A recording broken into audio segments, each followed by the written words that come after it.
Let me check.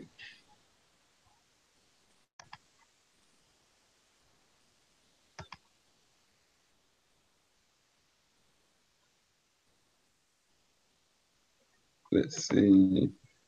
Let me try to let a few people get up in here first. Absolutely.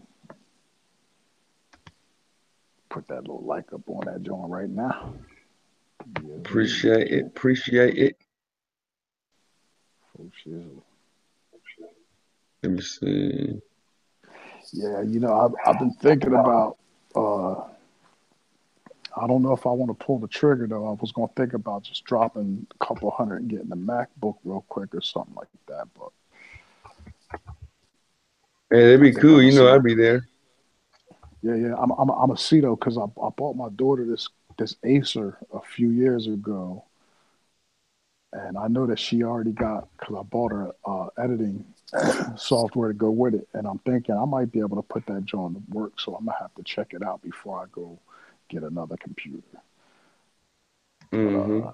Oh, that's right. Let me real quick. Let me see if I can get food, clothing, and shelter up in here. Logic. Yeah. I see Sean G's in the chat. Will Jackson, what's up, fellas? Dojo Time, what up, Pro Freak?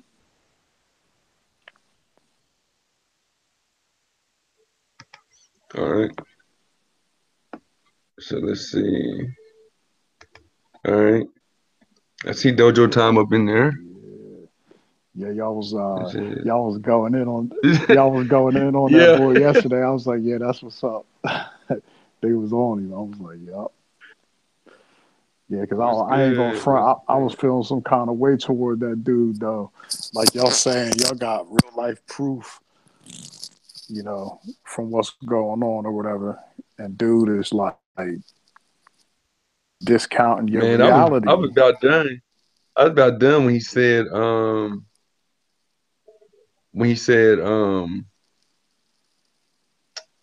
evolution is fact. I'm like, so why the fuck we don't I mean, why the hell we don't share the same um characteristics as monkeys? Look how Yeah, they swing on trees effortless. we can't. The You know motherfuckers, what I'm saying? they like Look how they they can sleep on a tree branch yeah, effortless and they be up there doing that shit with no fear. But they like with no fear. they a lot stronger than us too. Like they probably 3, 4 times as strong Hmm. as a typical human. Like a chimp, them Jones, boy, they vicious. Exactly. Short of having a gun or something, I don't think you stand a chance with like a chimp if you really a wild chimp. If that drone wanted to, they handle you real quick on some real. Hmm. But yeah, that's Hey, crazy. Dojo, and Sean, I sent y'all a link in the back chat Yeah, he was if Bo y'all want to Jackson. join the panel. I got a short video I want to play real quick. Damn, Trying look, to let a few people. Sean G just dropped the jewel. He said the baby chimp is 10 times stronger than a human, typical human. That's the baby chimp. Okay, Imagine what Pop Dukes is gonna do to you, or Ma Dukes. They gonna run up on you and cure. man, they'll fold you up like a mug. Mm-hmm. You be in the bag like Weekend at Bernie's. You know what I'm saying? All folded up, zipped up, hauled off. Yeah, All right then, Sean, we got you. Yeah, they I are can't pretty believe powerful he's though. You still know on. what I'm saying? Yeah, yeah, no doubt. They We were definitely trying to let a few more people get up in here before I actually start the show. hmm Let me share the video, tweet the video. Let me see.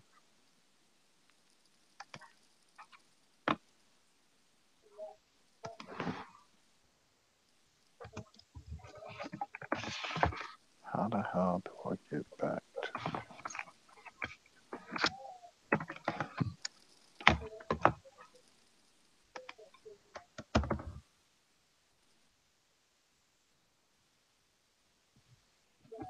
All right, hold on. I'm Yeah, sharing this to my see, I Facebook real quick. that's what I need to go get up on Facebook. I ain't been on that joint in a minute. Notice you really ain't been active that much. Nah, that's because like I've been busy, you know what I'm saying? I'm still working on that house, so it's like whatever little free time I get, for the most part, I'm painting if I ain't at my real job. And then like my girls got gymnastics, and stuff like that, so it's a lot of running around after work, so I just really haven't had too much time to be on the joint like that. Other than like when it gets later at night, but then then I'll be pushing into my sleep time. But that's why I want to get this. I want to get this. Like I said, at least check out what my oldest her computer. And if it ain't popping or whatever, I think I'm gonna just break down and get the MacBook. That way, I can at least make videos. So when I'm idle, as far as not being active on YouTube, at least in my downtime or whatever, I could be putting videos together. Like I started making this one video in my iPhone, um, with the iMovie. They got a couple templates up in there, so I kind of like picked one of the templates and threw a little something together. It's pretty cool, but I want to do something a little more coherent than this. Like I said, I could probably throw the video. It's not bad at all. It's actually pretty decent, but it's not something I'm ready to throw out there yet. You know what I'm saying? I might Mm-hmm. I might slide it to you and let you check it out. What's this called I got a again? couple. What, the video? Yeah. Oh, I didn't even post it. It's just something I just put together. Like the one is about a minute and a half long. Um, but I'm still kind of working on the storyline. I threw a bunch of pictures in there, and it got some dramatic music and whatever the template offers. But then I made another one. It's going to be the introduction to the show that I put together eventually. So it's got like a little introduction or whatever, and it's just got my picture. It's pretty cool. But like I said, matter of fact, I think I'm gonna slide them to you. Like I'm not posting it. I'm not putting it up on. Excuse me. Damn, I'm having some issues. I'm not gonna put it up on. Like like Grubs going through withdrawals. Need to go eat you Hold something. on. Nah, because I'm laying down and I got allergies, and and since I'm kind of laying here, things just kind of try to close up on you. But Mm-hmm. I got something going on in my throat. But yeah, like I said, I'm not gonna post it on YouTube or not like that for the public to see. But like I said, I think I'll probably slide you the two clips or whatever, the one little movie on, and then the little introduction, just to let you peep it, take a look at it. Mm-hmm. Sounds awesome, bro. I like anything that got to do with music. Yeah, well, what it is like I said, it's the picture, the picture that I use now, my avatar or whatever. It's just that picture, and it's got some the intro to one of these songs that I made. It's got the intro to that. It's like, I think it might be like 30 seconds long, and then on the screen it pops up. It says Dre Midas, PhD, positive human development. Because I ain't no damn doctor, that's for sure. But I thought it was pretty cool play on words Mm-hmm. with the PhD standing for positive human development. So that's kind of like going to be the intro, to whatever I put together. At least that's what my mind is thinking right now. But yeah, I got to get something popping sooner or later. I got to get my electronics right though, because my electronics is on some 8-track type shit stuff. Excuse me. Yeah, for real. I'm like my technology is a little outdated, because I just haven't really been into as far as videos or just social media like that in general. So you know what I'm trying to mean. It's all good though. No, that Flat Earth Disciple shirt shoulders look pretty nice. Where you see that The at? the t-shirt. Yeah. Yeah, it's in Disciple put it in one of these back check links. Oh yeah, that's another thing, man. Bruh, that back chat been blowing up like a mug over the past few days. I was like, I know, right? yo, for real. Like I ain't even fronting. Like honestly, right now, I see there's probably like 28, 28, the little red John that I haven't even looked into. That's how active the back chat has been going. It's just mad messages back there I haven't even seen. Mm-hmm. Wow. I'm gonna have to check that out. I'm gonna have to Yeah. sift through it and see what it's hitting for. Yeah, it's been going crazy. Let me see. Trying to wait for a few more people to get up in here so I can do roll call. You know how I do. That's what it do for sure. So what's pop? I mean, Tiffany what's said she's at Love and Peace said she's at Poncho's right now. She'll be here in a few. yeah? So what's on the agenda? Oh, excuse Oh, me. but today we gonna get in about flat Earth and stuff. Yeah, Um, I want to talk about this new model. That's probably the most comprehensive thing I've seen across the board. Um, mm-hmm. makes perfect You talking about sense. the model that dude was showing on Brother Sanchez show? Yeah, like I've seen similar models, but they didn't really go into it in depth like he did.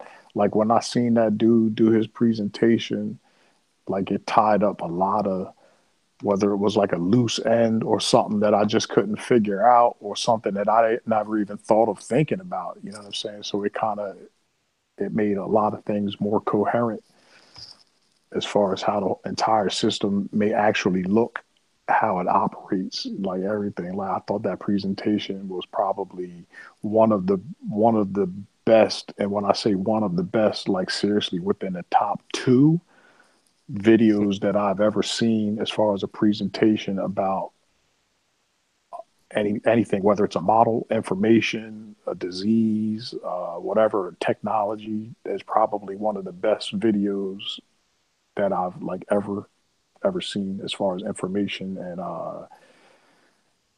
coherency, as far as it making sense, the validity of it, everything. Yeah, I I want thought that that. model too. Bo Jackson said he really liked that model. I like it. Yeah, well, I wish I could it recreate it. explains. Yeah, it explains it perfectly. It, it's like I can't even express enough how,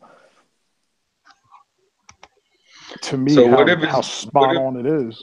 but like he said, like what if the ice wall really holds in the oceans, but there's other but the ice wall that are is surrounded by mountains that that that that basically debunks an edge being to our plane.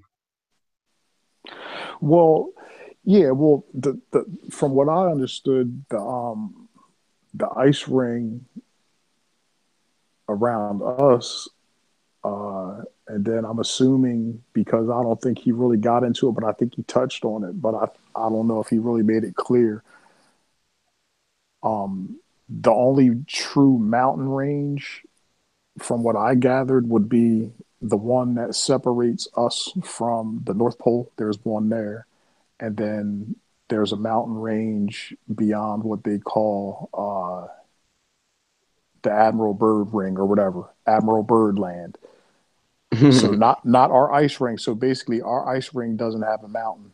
Now, if you went out to the next what you would call an ice ring, whether it's an ice ring or not, which I do think it is, that would also have a mountain. And then by the time you got to the furthest one, that it would be strictly mountain, because then by that time it would be, I guess, at the extreme edge. of the torus field. So once you went, if you could go beyond that edge, you would actually be in the void, uh, multiverse, or the multiverses. Hmm. We live within a universe, but the void contains the multiverse. So I wonder, was that this multiverse, other life or Well, space or well, what? no, no, no. See, space is within the universe that we live in, but that space is the area beyond the rings from the center out. So if there were Hmm. seven, so if there were seven rings, space would be the six rings beyond the realm or the circle that we live in. It's not literally up in outer space like they presented to us out in the cosmos type deal. That's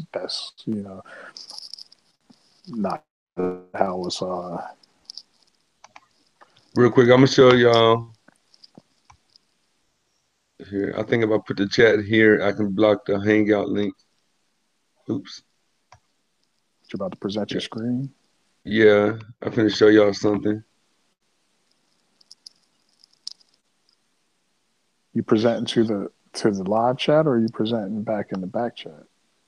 I mean No, in no, I finna the share my screen hangout so call. I finna share my screen so Okay. everybody can see it. Just give me a second.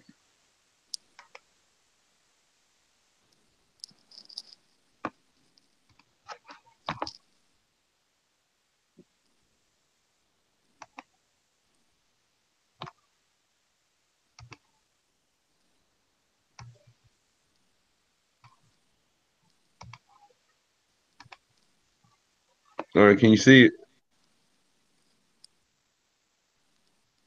I just went to the live chat. It says still waiting, waiting for. Okay, I just hit search screen. Let me. Yeah, I'm sharing it because I can see it on the thing. Yeah, it might just be on my end because I'm on the phone and the phone don't be acting right all the time. So, but yeah, from what I can see, I'm at the live chat and the screen says waiting for, like you haven't, you know. There we go.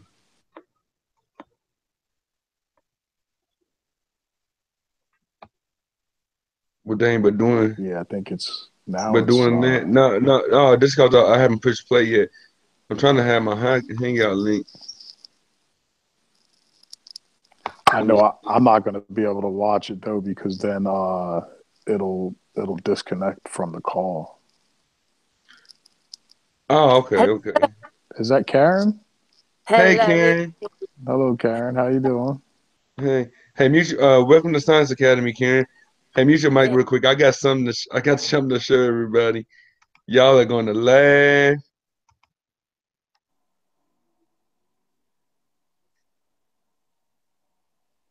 Hello, Dre, by the way. Hello, hello. Yeah. Hello, and making. I've come to say hello. I'm out working, but as I got the link, I thought I'd come and say hello, Oh, well, thank you, thank you. I showing appreciate that you. you come to mine, I come to yours. Yeah, I appreciate you stopping by. You always welcome here. Aw. We talk about anything basically that has to do with science. Like yesterday, we was discussing medicines and vaccines and stuff. So I guess since So we what? got a few people here, let me do a quick roll call real quick, and What are you doing? huh? What are you going to show? Oh yeah, yeah, yeah, yeah, yeah. Yeah. I'm finna finish showing it real quick. Let me do a quick roll call real quick. Okay, I'll mute. Which is yeah, Oh, it's a real quick. Dojo time. Welcome to Science Academy, Sean G. I see you, Bo Jackson. I see you. Who else up in here? Karen's on the panel. Sun and Moon Group. Thank you for joining. Dre Midas is here. Marianne Pitchler. Sorry if I butcher your name, love, but I see you. And Miss K, Nikki, thank you for coming. And there's your wrench, Nikki. All right, now I want to show y'all something real quick, man. It is this is I seen this earlier. I was like, man, I definitely got to present this. Check this out.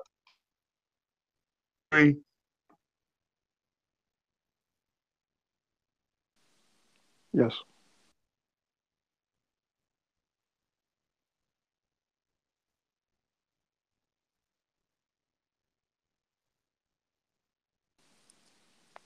Can't hear it though. Yeah, I can't hear anything. I got the volume turned up. Well, you can hear it. We can't hear it.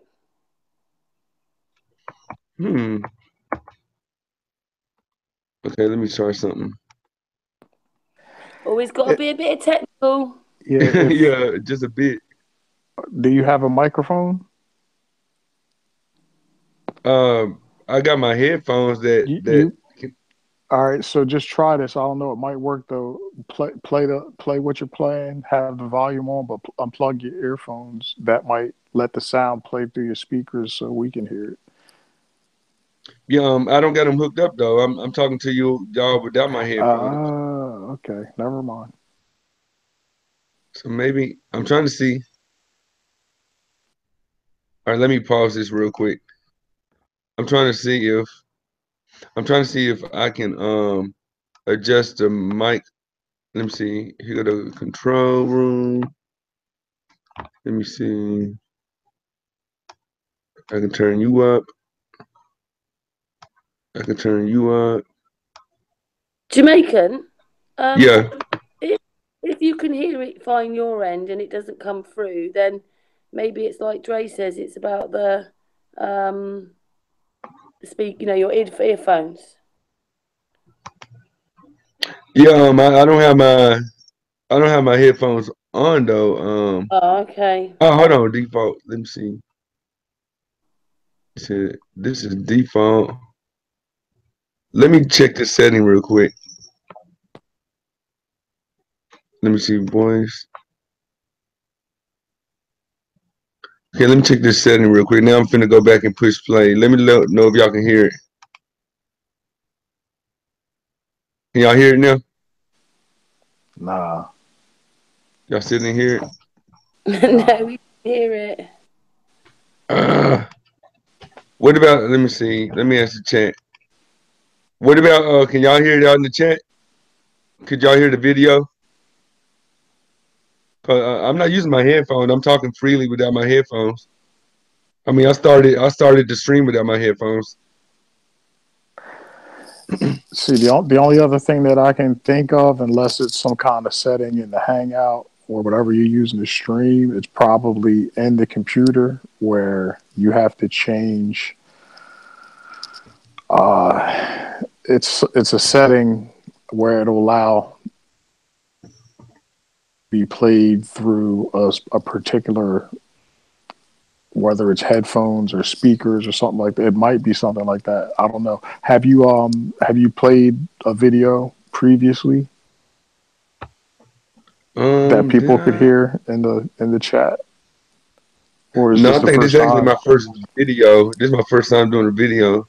All right, so basically what I'm getting at is you may have to kind of like go back to square one as far as presenting like a video and tweak the settings, because that's probably all it is. It's an audio connection somewhere, whether it's Hold on, let me try this. I'm finna try to present to everyone. there you go, that Okay, might work. now let me try it. All right, can y'all hear it? Nah, Y'all No, still don't hear it? can't hear anything. What about the chat? Can y'all hear it? Damn annoying, hey? they say they only hear voices in the chat. Oh man, Marianne Pitchler, thank you. this is crazy. Well, here I'm gonna do the rundown. Now you see right here at this lecture or convention or whatever, you see Scott Kelly, right? Hmm. So a flat earther, he was participating within the crowd, and he asked them.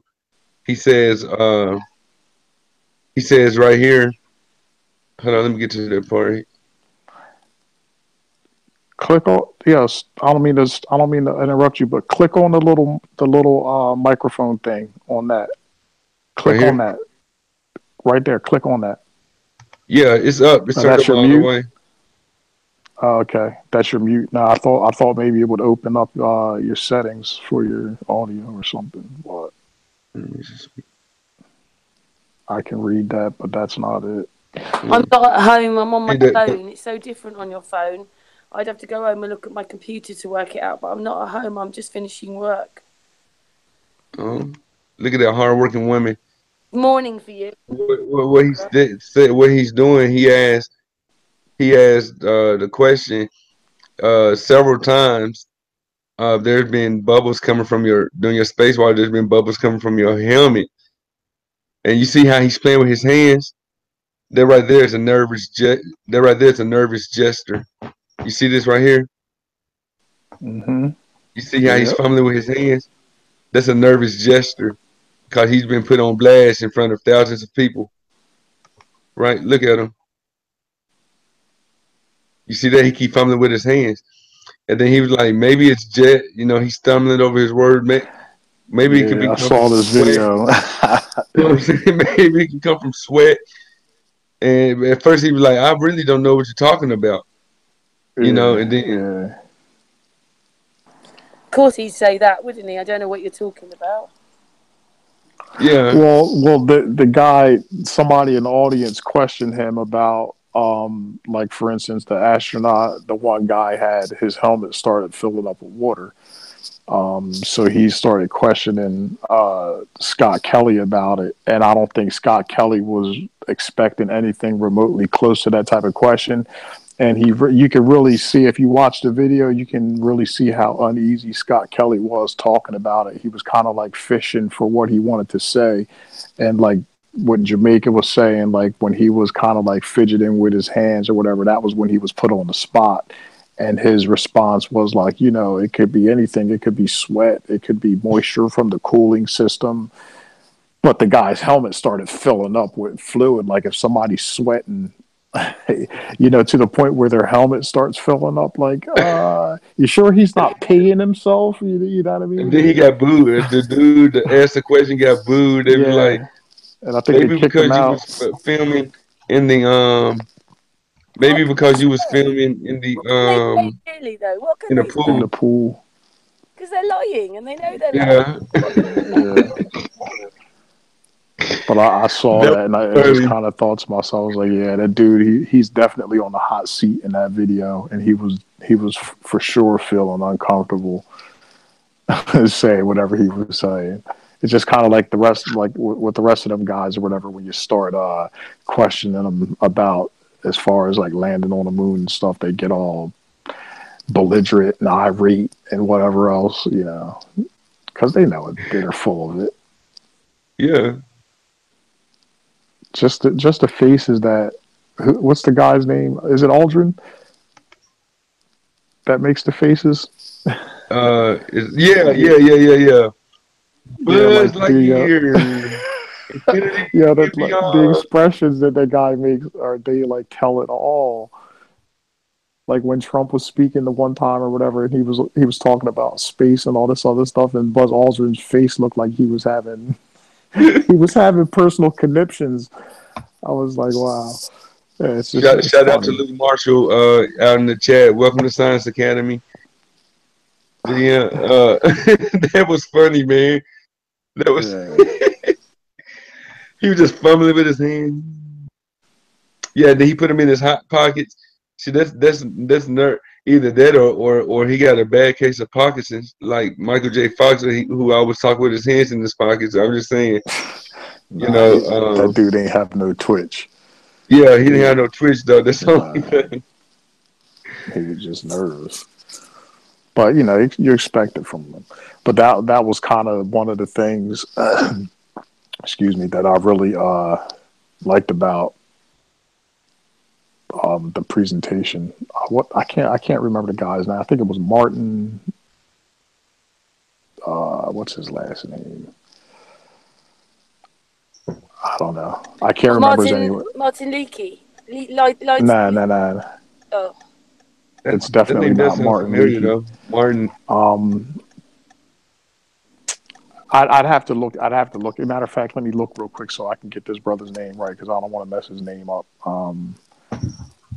But anyway, that was one of the things that I really loved about his presentation, because not only did he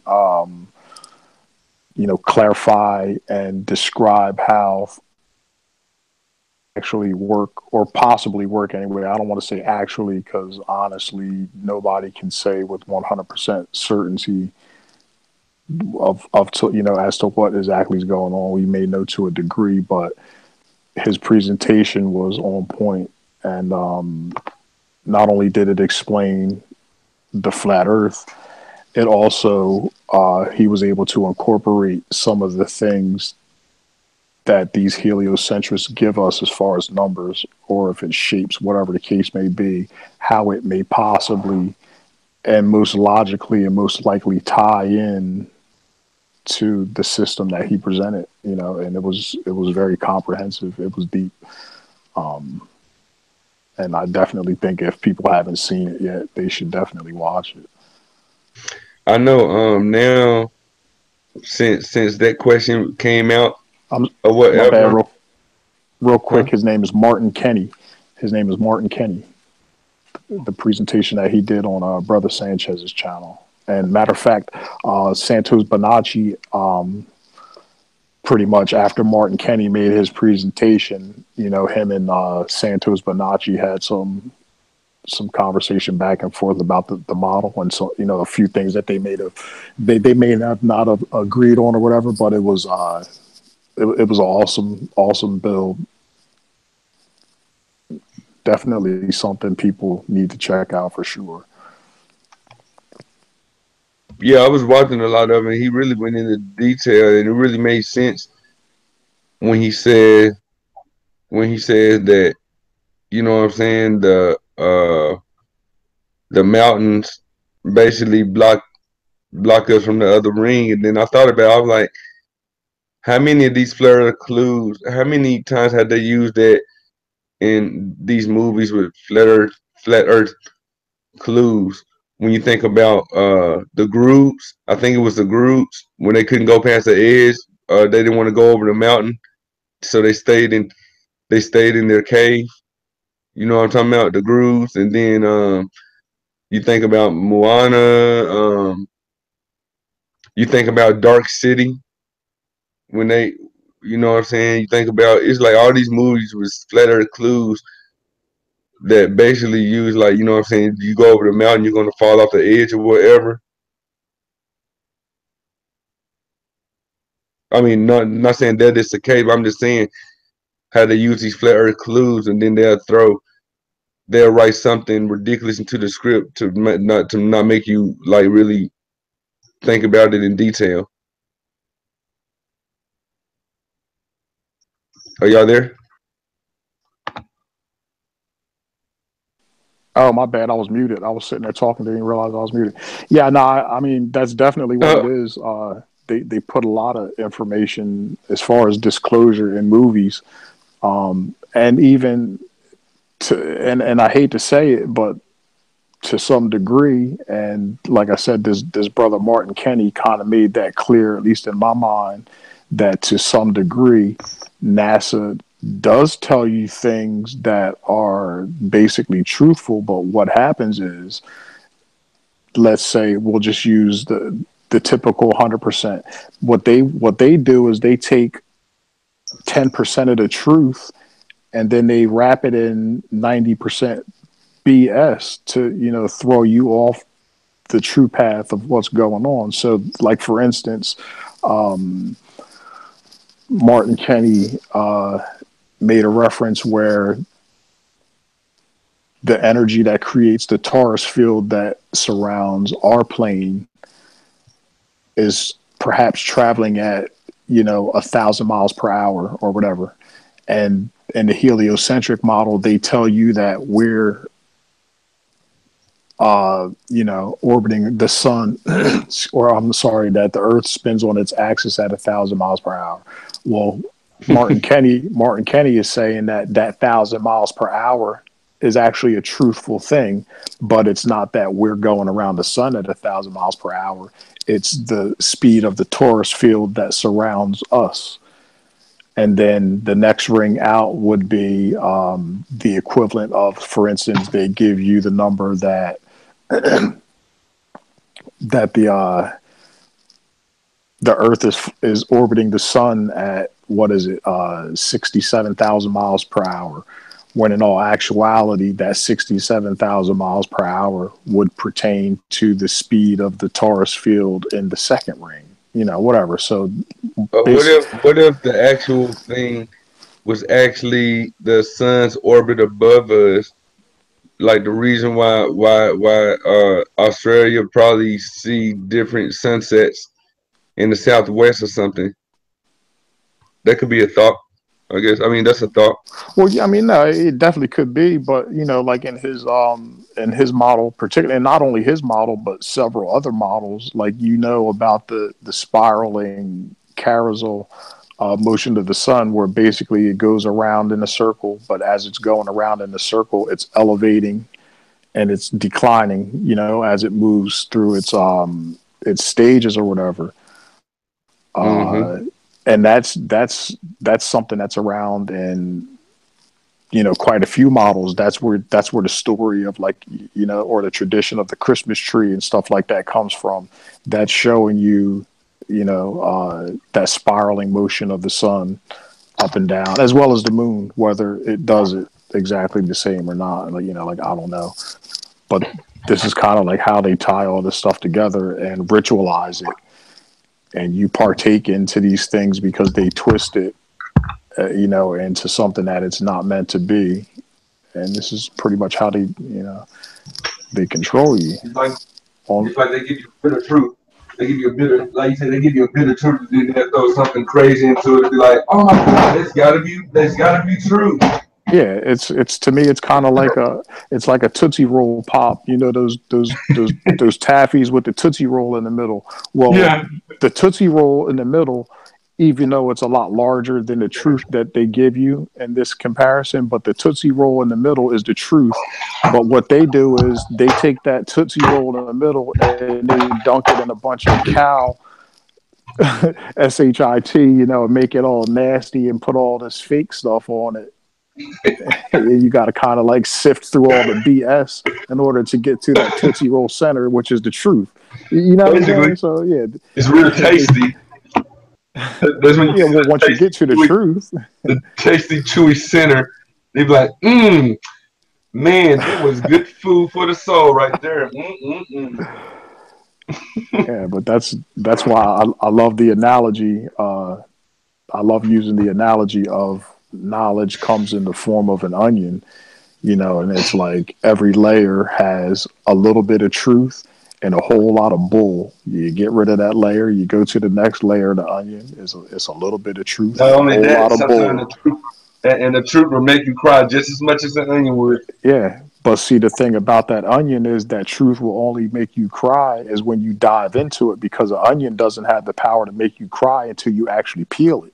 So you got to peel it and get into the layers in order for that truth of that onion, or that sulfur compound that makes that onion make you cry. You got to cut into it in order for that to happen. And it's the same thing in real life. In order to see what it's hitting for, in order to you know to be affected or on some level with that truth, you got to cut into it and be exposed to it. So that's why I love using the analogy of the onion, because I think it's Let's real simple. let's Professor Sun and Moon right here. Uh, anything you want to build on about that, Karen? The floor is yours, sister. I'm actually at the bank. I said I just finished work. I'm actually at the bank. NASA. I hate NASA. I've made about 13 videos on my own channel about the lies. They even show it as a biscuit, the moon is a biscuit shaped thing. So they know what the moon is. It's a disc, not a sort of planet thing. I don't know, it's strange because one member has got 100 years of moon rises and moon sets. How comes from the military? How do they know? How will they be able to predict 100 years of moonrise and moon sets? I think you're right. I think they show you a little bit of truth and then they lie about it, or they have to because they have to turn this into a ball, so they've got to lie. And that's what I think. Absolutely. And the predictability comes from the fact that it's an intelligent design. Everything is cyclic. You look at any aspect of life, whether it's on what they would call a cosmic level, as far as the stars are concerned, down to a microbial level, as far as how biology is broken down to its constituent components. It's all cyclical. Everything is cyclical because it's part of an intelligent design. They can make these predictions 100 years in advance because they understand the nature of the system, and that it just basically repeats itself through a form of birth and renewal and death. Death is not something to be feared. It's just a new beginning. We just have been programmed to fear that and not understand it. And these people basically that run the show, they use it to their advantage, in order to control us and to do their bidding. Obviously, their consciousness isn't as high as ours.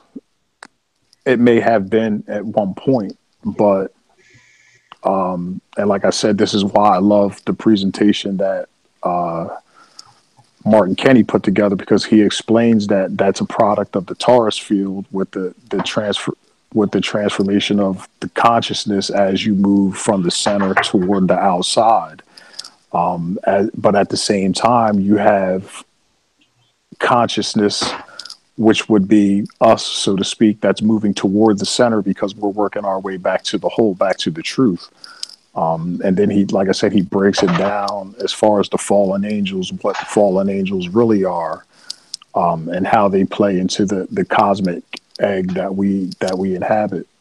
So, like I said, once again, I can't stress enough that people, if you really want to get a better idea of what's going on the large scale, the big picture, it's an excellent video to watch, even if you just want to think outside the box.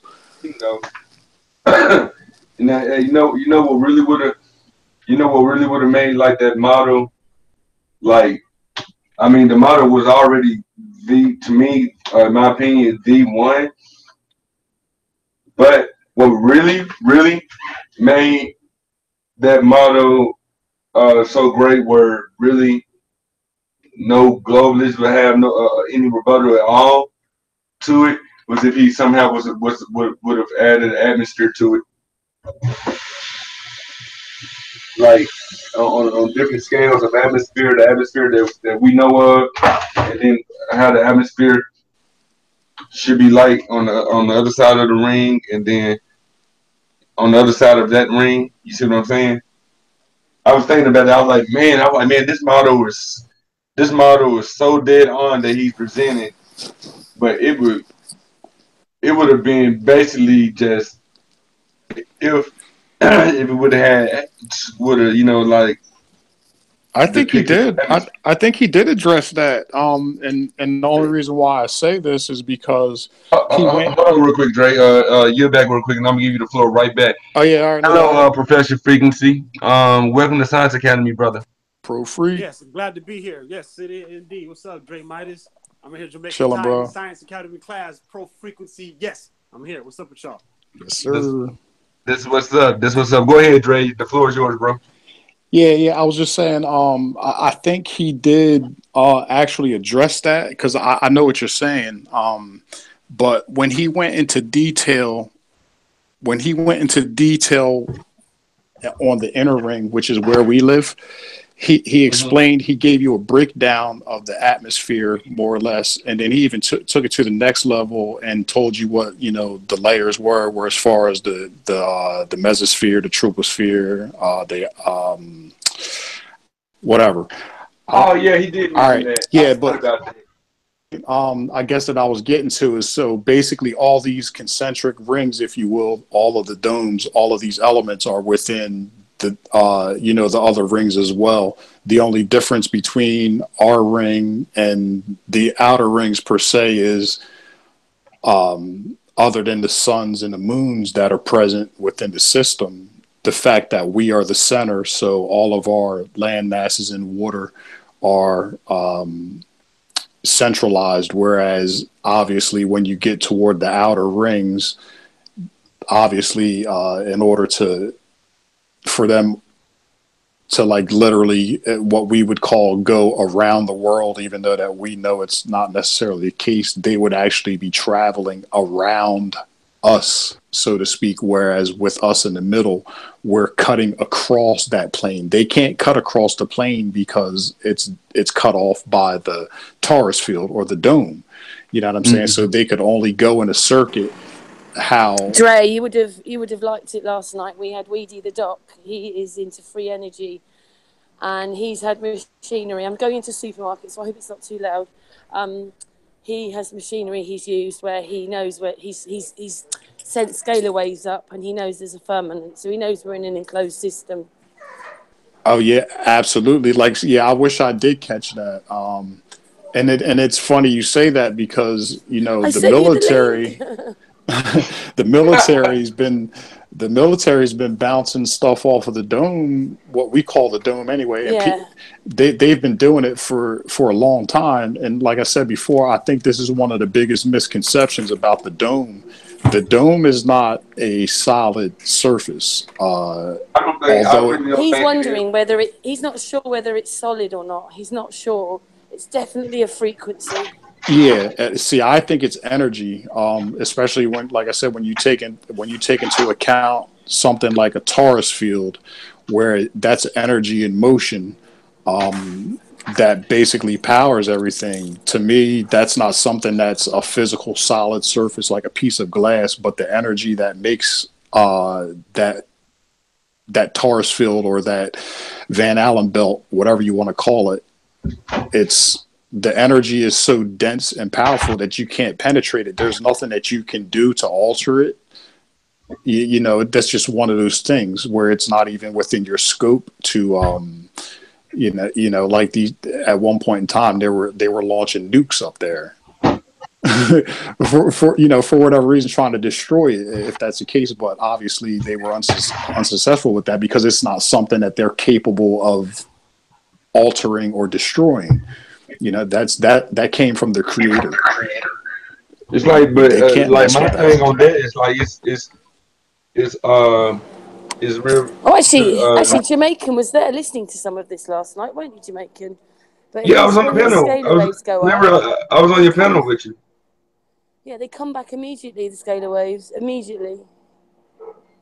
There's no What happened? delay when he sent the scalar waves up. But he was working for somebody, and a company, and was doing work for them. So he had other machinery where he could measure, and he says he's measured north, south, east, west, and above. He knows we're like he said, like a wax seal. It's like a wax seal over us. It fits perfectly. Hmm. That's And why that's why I love your group, Karen, because you have so many scientists out here attacking attacking these questions at different angles. Like you said, you got what's your boy name that was on the call with us? Um, What, last night? Weedy the yeah, doc.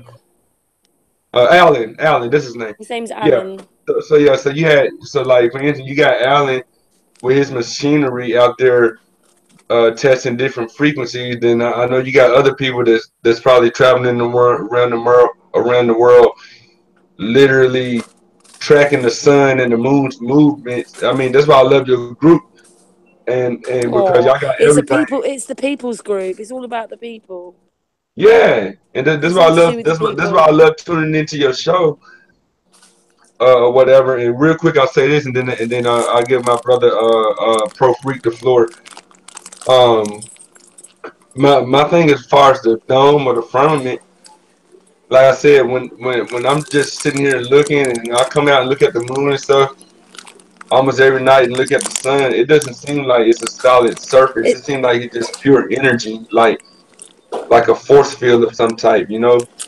Like that's why nothing can penetrate it because yeah, just I have stood there myself going, "What are you?" Can I just say you're in your dressing gown, aren't you? yeah. Oh, sorry, I'm in a shop.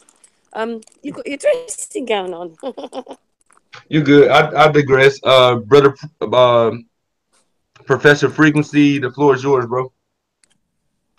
Thank you, sir. I'd like to go ahead and You're say welcome. shout out to everybody who's paying attention. Shout out to everybody who's who's tuning in today. My perspective, as into physics, since the topic of discussion is astronomy, you know, I guess I would coin it dojo physics in order to say that I'm trying to walk a thin line between holding my composure and I guess conversing with other people. You know what I mean? So when when we study physics, we see physics as a study of matter and mind and motion. Do we matter? As Absolutely. people, do we matter? Well, yes, we matter as people. Our feelings matter as people, and our physical being matters. You know what I mean? As a matter of fact, if you step on a scale, your weight will show your matter. As in mind and motion. Yes, motion is something. Motion is based on the will. Will is based on the power of. The willpower will let you know what you can and cannot carry out, as in behavior. And so when I say physics, dojo physics, space and time is manifestation. And so the reason I go really in like this, I'm trying to get my boy Phoenix Bars to jump on the panel as well. The reason I go in like this, I heard the discussion yesterday with the biologists, and I heard everybody getting on it and stuff like that. Eventually, we're going to have to take our time with these people. Flat Earth Jamaican Titan, the host of the show. I would like to congratulate you on finally getting yourself achieved and your laptop achieved. Although, one thing you have to take in consideration, my brother, is that your channel is called Science Academy. And so you're going to draw in a lot of different biologists, chemists, physiologists, astrologists. You're going to draw in a lot of scientific people. Now, if you keep mollywopping the people that come in who wants to just debate or conversation with you, your channel will begin to decrease. No time soon, but later. As I'm trying to say, as in Science Academy, we must let the scientific people step in, and so we can have a proper controlled dialogue. I heard you say to the lady on the panel, excuse me, I didn't catch her name, that you really love tuning into her shows due to the fact because those scientists that tune into her show, they're doing applied science. Applied science, you can get your microscope, you can get a magnifying glass, you can walk outside in nature and apply the sciences. It's called naturally nature science. So the reason I went on deep on that behalf is because a lot of people they still bunch together the word science with other factual sciences like the science of the brain cannot be refuted. The science of the body cannot be refuted. Now they'll ask you,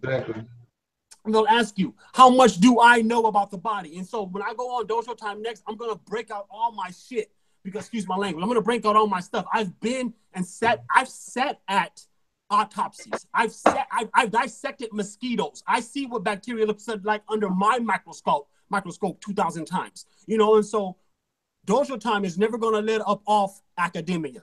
You know what I'm saying? It's all about academics. It's all about what you know. You know what I mean? Because somebody can I haven't surface dissected world and anything. say, It's we have great. to just go ahead. I'm sorry. Lastly, before I conclude, we must understand the difference between a scientist and a philosopher.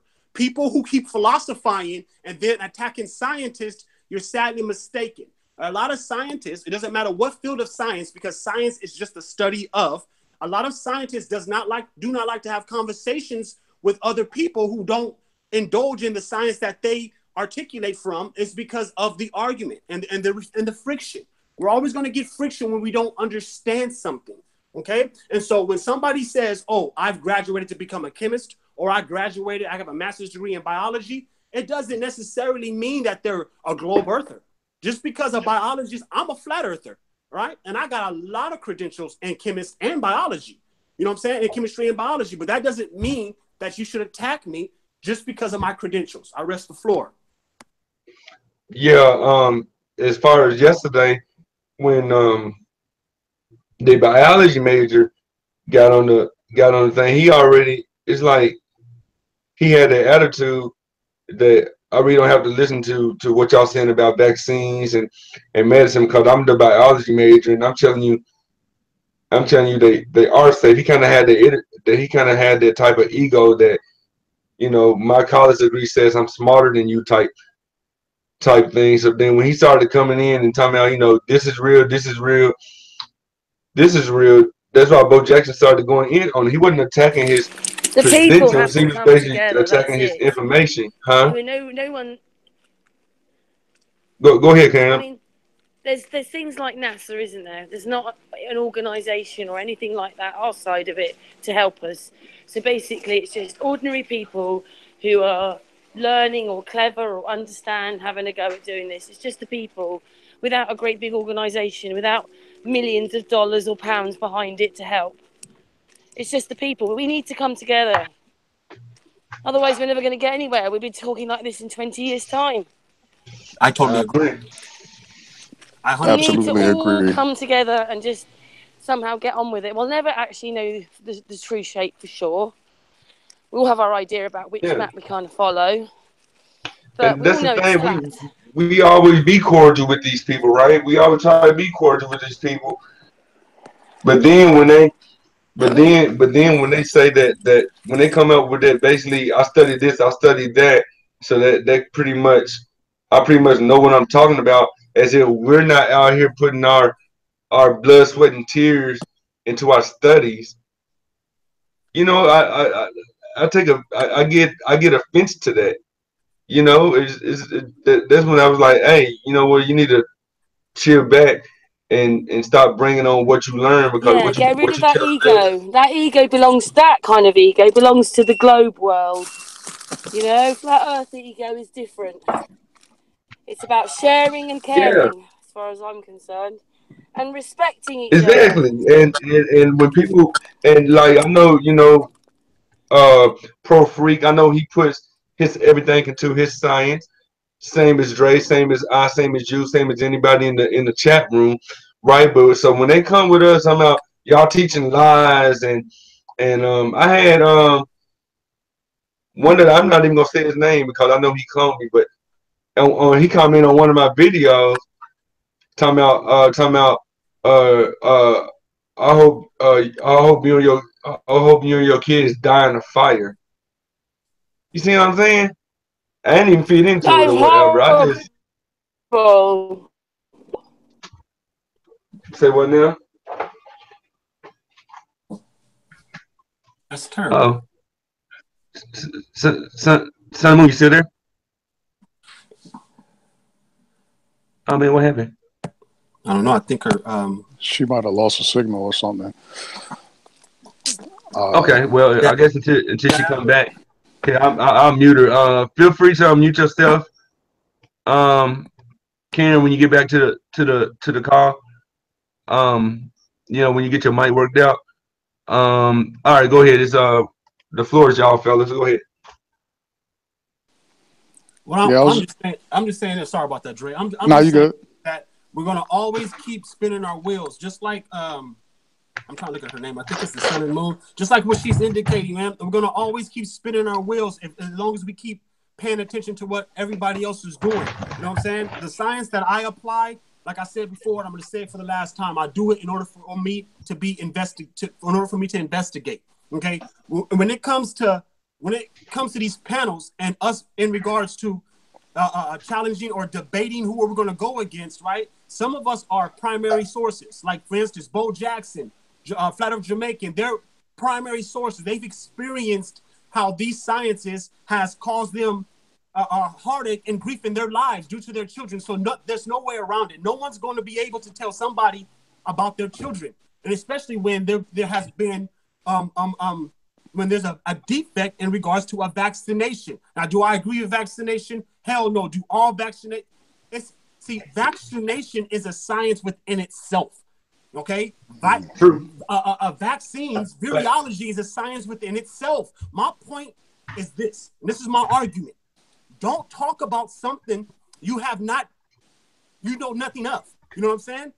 That's just in general. That's just in general, okay? Because what's occurring is this. In order for us to make change as people, right? Obviously, we all must band together as people, right? But we're never going to get that challenge or that discussion that we're looking for with somebody sitting on the other side of the table, as long as we keep nitpicking and arguing amongst each other, okay? And that's what flat power is. That's why Sanchez's channel, come on in, it should be open, Wody. That's why his channel is so strong, You know what I'm saying? And that's why next in line is Science Academy. I'm loving this channel.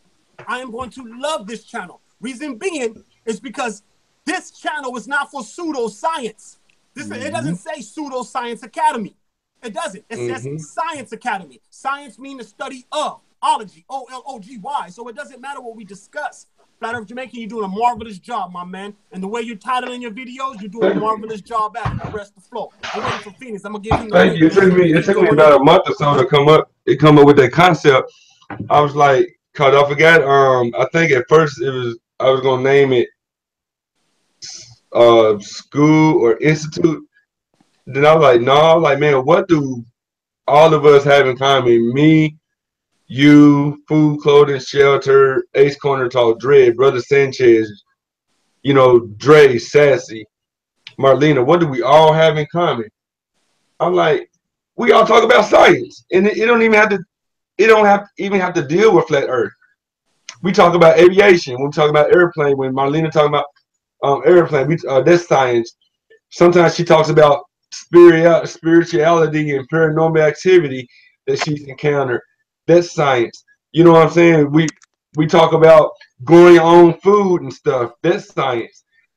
And I'm like, how about I just make a channel where we can bring all of these applied scientists together that we can observe and experiment for ourselves.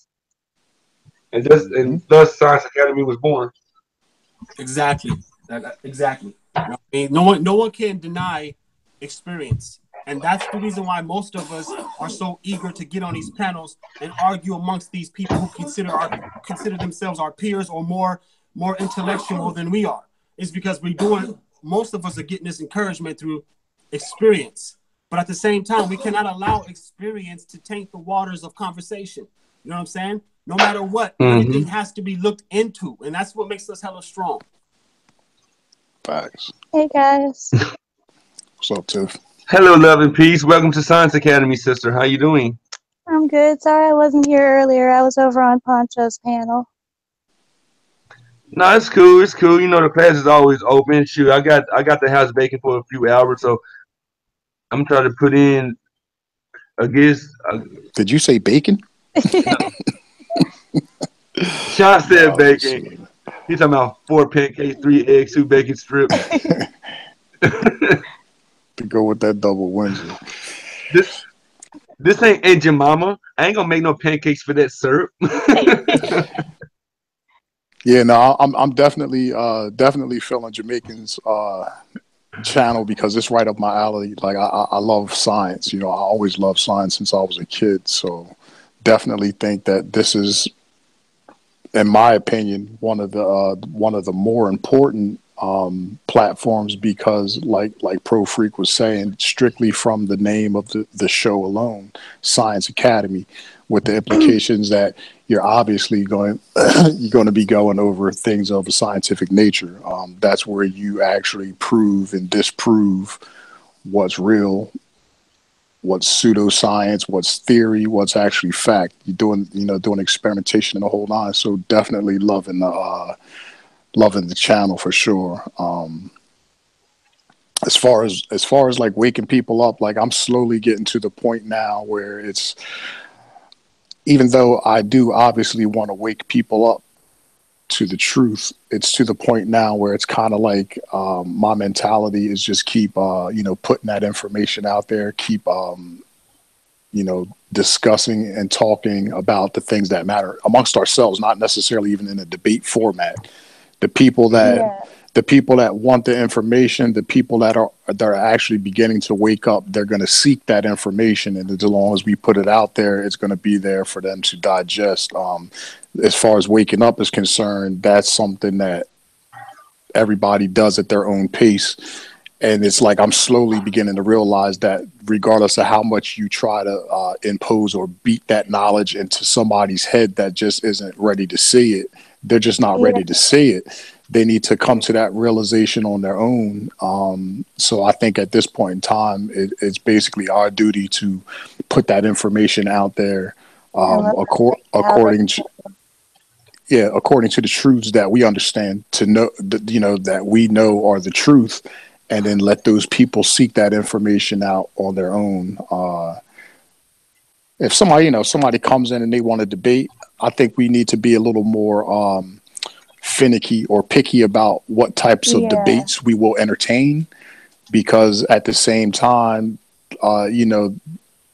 just by what you enter into as far as a debate is concerned has the ability to either stagnate or catapult the energy of the channel. So I think we should be careful with So that's why I don't really do the whole debate thing, is just for the simple fact that, if they're coming to debate you, 9 times out of 10, that means, they're stuck in their mindset. They believe they are right. And, I'm not saying it's wrong to think differently or anything like that, but, what's the point in a debate if neither side is ever going to change their mind? Neither side is going to change the way they think. It's not a debate at that point. It's really just an argument. Yeah, it's just Yeah, talk. it's like when we have a dialogue about medicine or whatever, and then they want to be like, you're wrong. Vaccines are not poison, or this type of medication. I'm like, dude, we have children that's going through that. Do you have children to go through this? No. So you can't sit there Exactly. and tell us.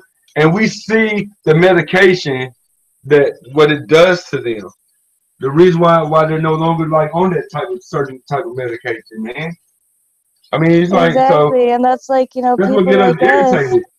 we've seen it That's from that's both what gets me. sides. We see how not vaccines, but like we see how the medical field in some ways is necessary, like with things like with my son and organs that didn't form right, things like that. We see how in some ways the medical field is necessary, but we also see that that doesn't mean all of it is necessary. That doesn't mean all of it is safe or, has to be done. Totally Exactly. agree. Like I definitely believe that the medical system could be something beneficial to us as a whole, but at this particular time, that medical system is defunct and it's corrupted. It's being used, obviously to suppress us. I don't even want to say oppress, because oppression to me is something that's beneath suppression. They're Yeah. suppressing everybody that has a consciousness, so it's about the That's why I suppression. say we don't need to get rid of the system. We need to change the system. Or at very least get rid of the people that run the system. But at the same Yeah, time, that system is so corrupted and widespread, like the entire thing needs to crash. It's going to be it's going to be a matter of literally starting from square one, whether it's with the knowledge that we currently are aware of or a completely new type of knowledge. Either way you slice it, it's got to be rebuilt something's from got to be ground We done. one. all had Yeah. to we all Right. had to start from scratch though. We all had to start from kindergarten and preschool to learn the lies, and we had to go all the way back to kindergarten and preschool to search for the truth. Right. We Yep. all had to But start from square one. Hey, at the same time, just real quick, but at the same time, but because of the things that we know to be beneficial in the field of medicine, we can't completely abandon the Exactly. practice. We can't do that, but it has to completely be revamped. Oh no! I definitely don't want to be in the practice because, like I said, abandoning the practice, that means that you won't be present to see the flaws and stuff within the practice. I definitely want to stay around and seeing what's going on. It's just and bad as it sounds, the only way we really can see what's going on is when they're using it to experiment on children that's already sick. You know, Yep. Right. they like that story you were sharing with us the other day, Love and Peace, when you saying somebody was either your neighbor or somebody that lives in town, how they basically use medicinal kidnapping when she was giving Yep. her unprescribed her daughter something unprescribed cannabis oil that was keeping her from having seizures and stuff, and then basically the doctor's medical Yeah, they degrees took have her say so over child. you, and then she died on their watch. Yeah. And I mean, there's not nothing stay over you, but stay over your when they, neighbor. they take away your rights until you go to court and deal with all that crap. You literally have no rights to your child. You have no rights to the decision-making process, meaning the doctors can literally do whatever they want to your child. Mm-hmm. And what makes that possible, and it's actually sad. It's not even funny. Is basically the moment. I mean, you got to live within the system. I mean, I get that, but basically the moment that we register our children with the state, whether it's through birth certificate, social security number, whatever the case may be, They technically, become their property. exactly, technically that child is no longer yours. That is the property of the state. That is incorporated property, basically. It's a shame, and people, just don't realize it because we've been But tricked. remember, Like when you guys, get we your live in the computer, when you land get of a the new free. computer or something. Hmm. Look, like when you get a new device or computer, and then it says, you get online. It's like, would you like to register your Damn. computer? Yep. Oh, Hmm. I'm back. Yes, she's So back. like I Hey, said, remember, we live in the land of the free. hey, I'd like to say good morning to Tiffany, my sister Tiffany. Good morning, and good morning Hey, to bro. Son. Let me slow down. I was asking my neighbor. He's like, "Yeah, you over there yelling." Hey, Flat Earth Jamaica. I didn't want to come in here all rubbity rah rah at the very beginning. I'm up at 4:30, 5 o'clock every day. I beat the sun up. You know what I mean? The sun should look for me because I'm before the sun. And I didn't want to start off all loud, but ask my right hand man Phoenix Bars. I'm loud every morning. I wake up loud, go to sleep loud. I'm sorry. Anyway, Yeah, man. We know nice you got bill, you man. know, we know you got passion for science, brother. We know I get loud. I'm trying we, my best to muzzle myself. It's we hard. know we know this Sorry, not. I dropped out because my battery ran out, but I've plugged in now.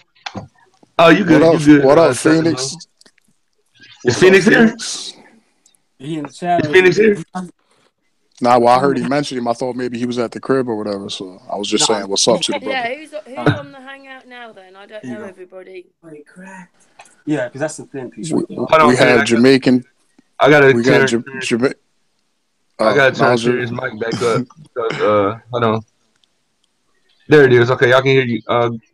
Go ahead and say something real quick, Karen, to make sure I can hear you good. I just said I don't know everybody on the panel. I don't think. Okay, I was like, well, I'm sure you met Dre. He's been on your panel. Love and Peace. Tiffany. We've been on panel several times, and then you have Professor Frequency right here at Dojo Time. Definitely subscribe to his channel. He really taps into the neurology. You remember I mentioned him on your panel last night Yeah. Hello about I'm everybody. trying to the tap into frequencies.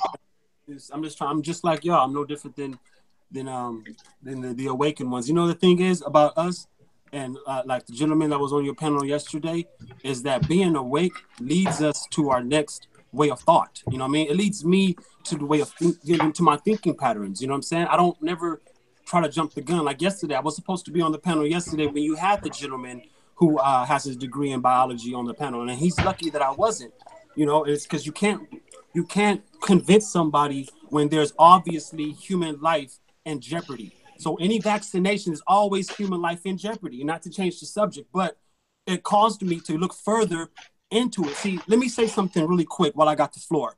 All us flat earthers, the way you tackle the globers and the way you tackle this flat earth ideology, that is the same way you want to use your mindset when it comes to the pharmaceutical company and when it comes to the medicinal any other industry. Like him yesterday, we keep the questions and the statements simplified with no aggression, and he has no choice but to squirm.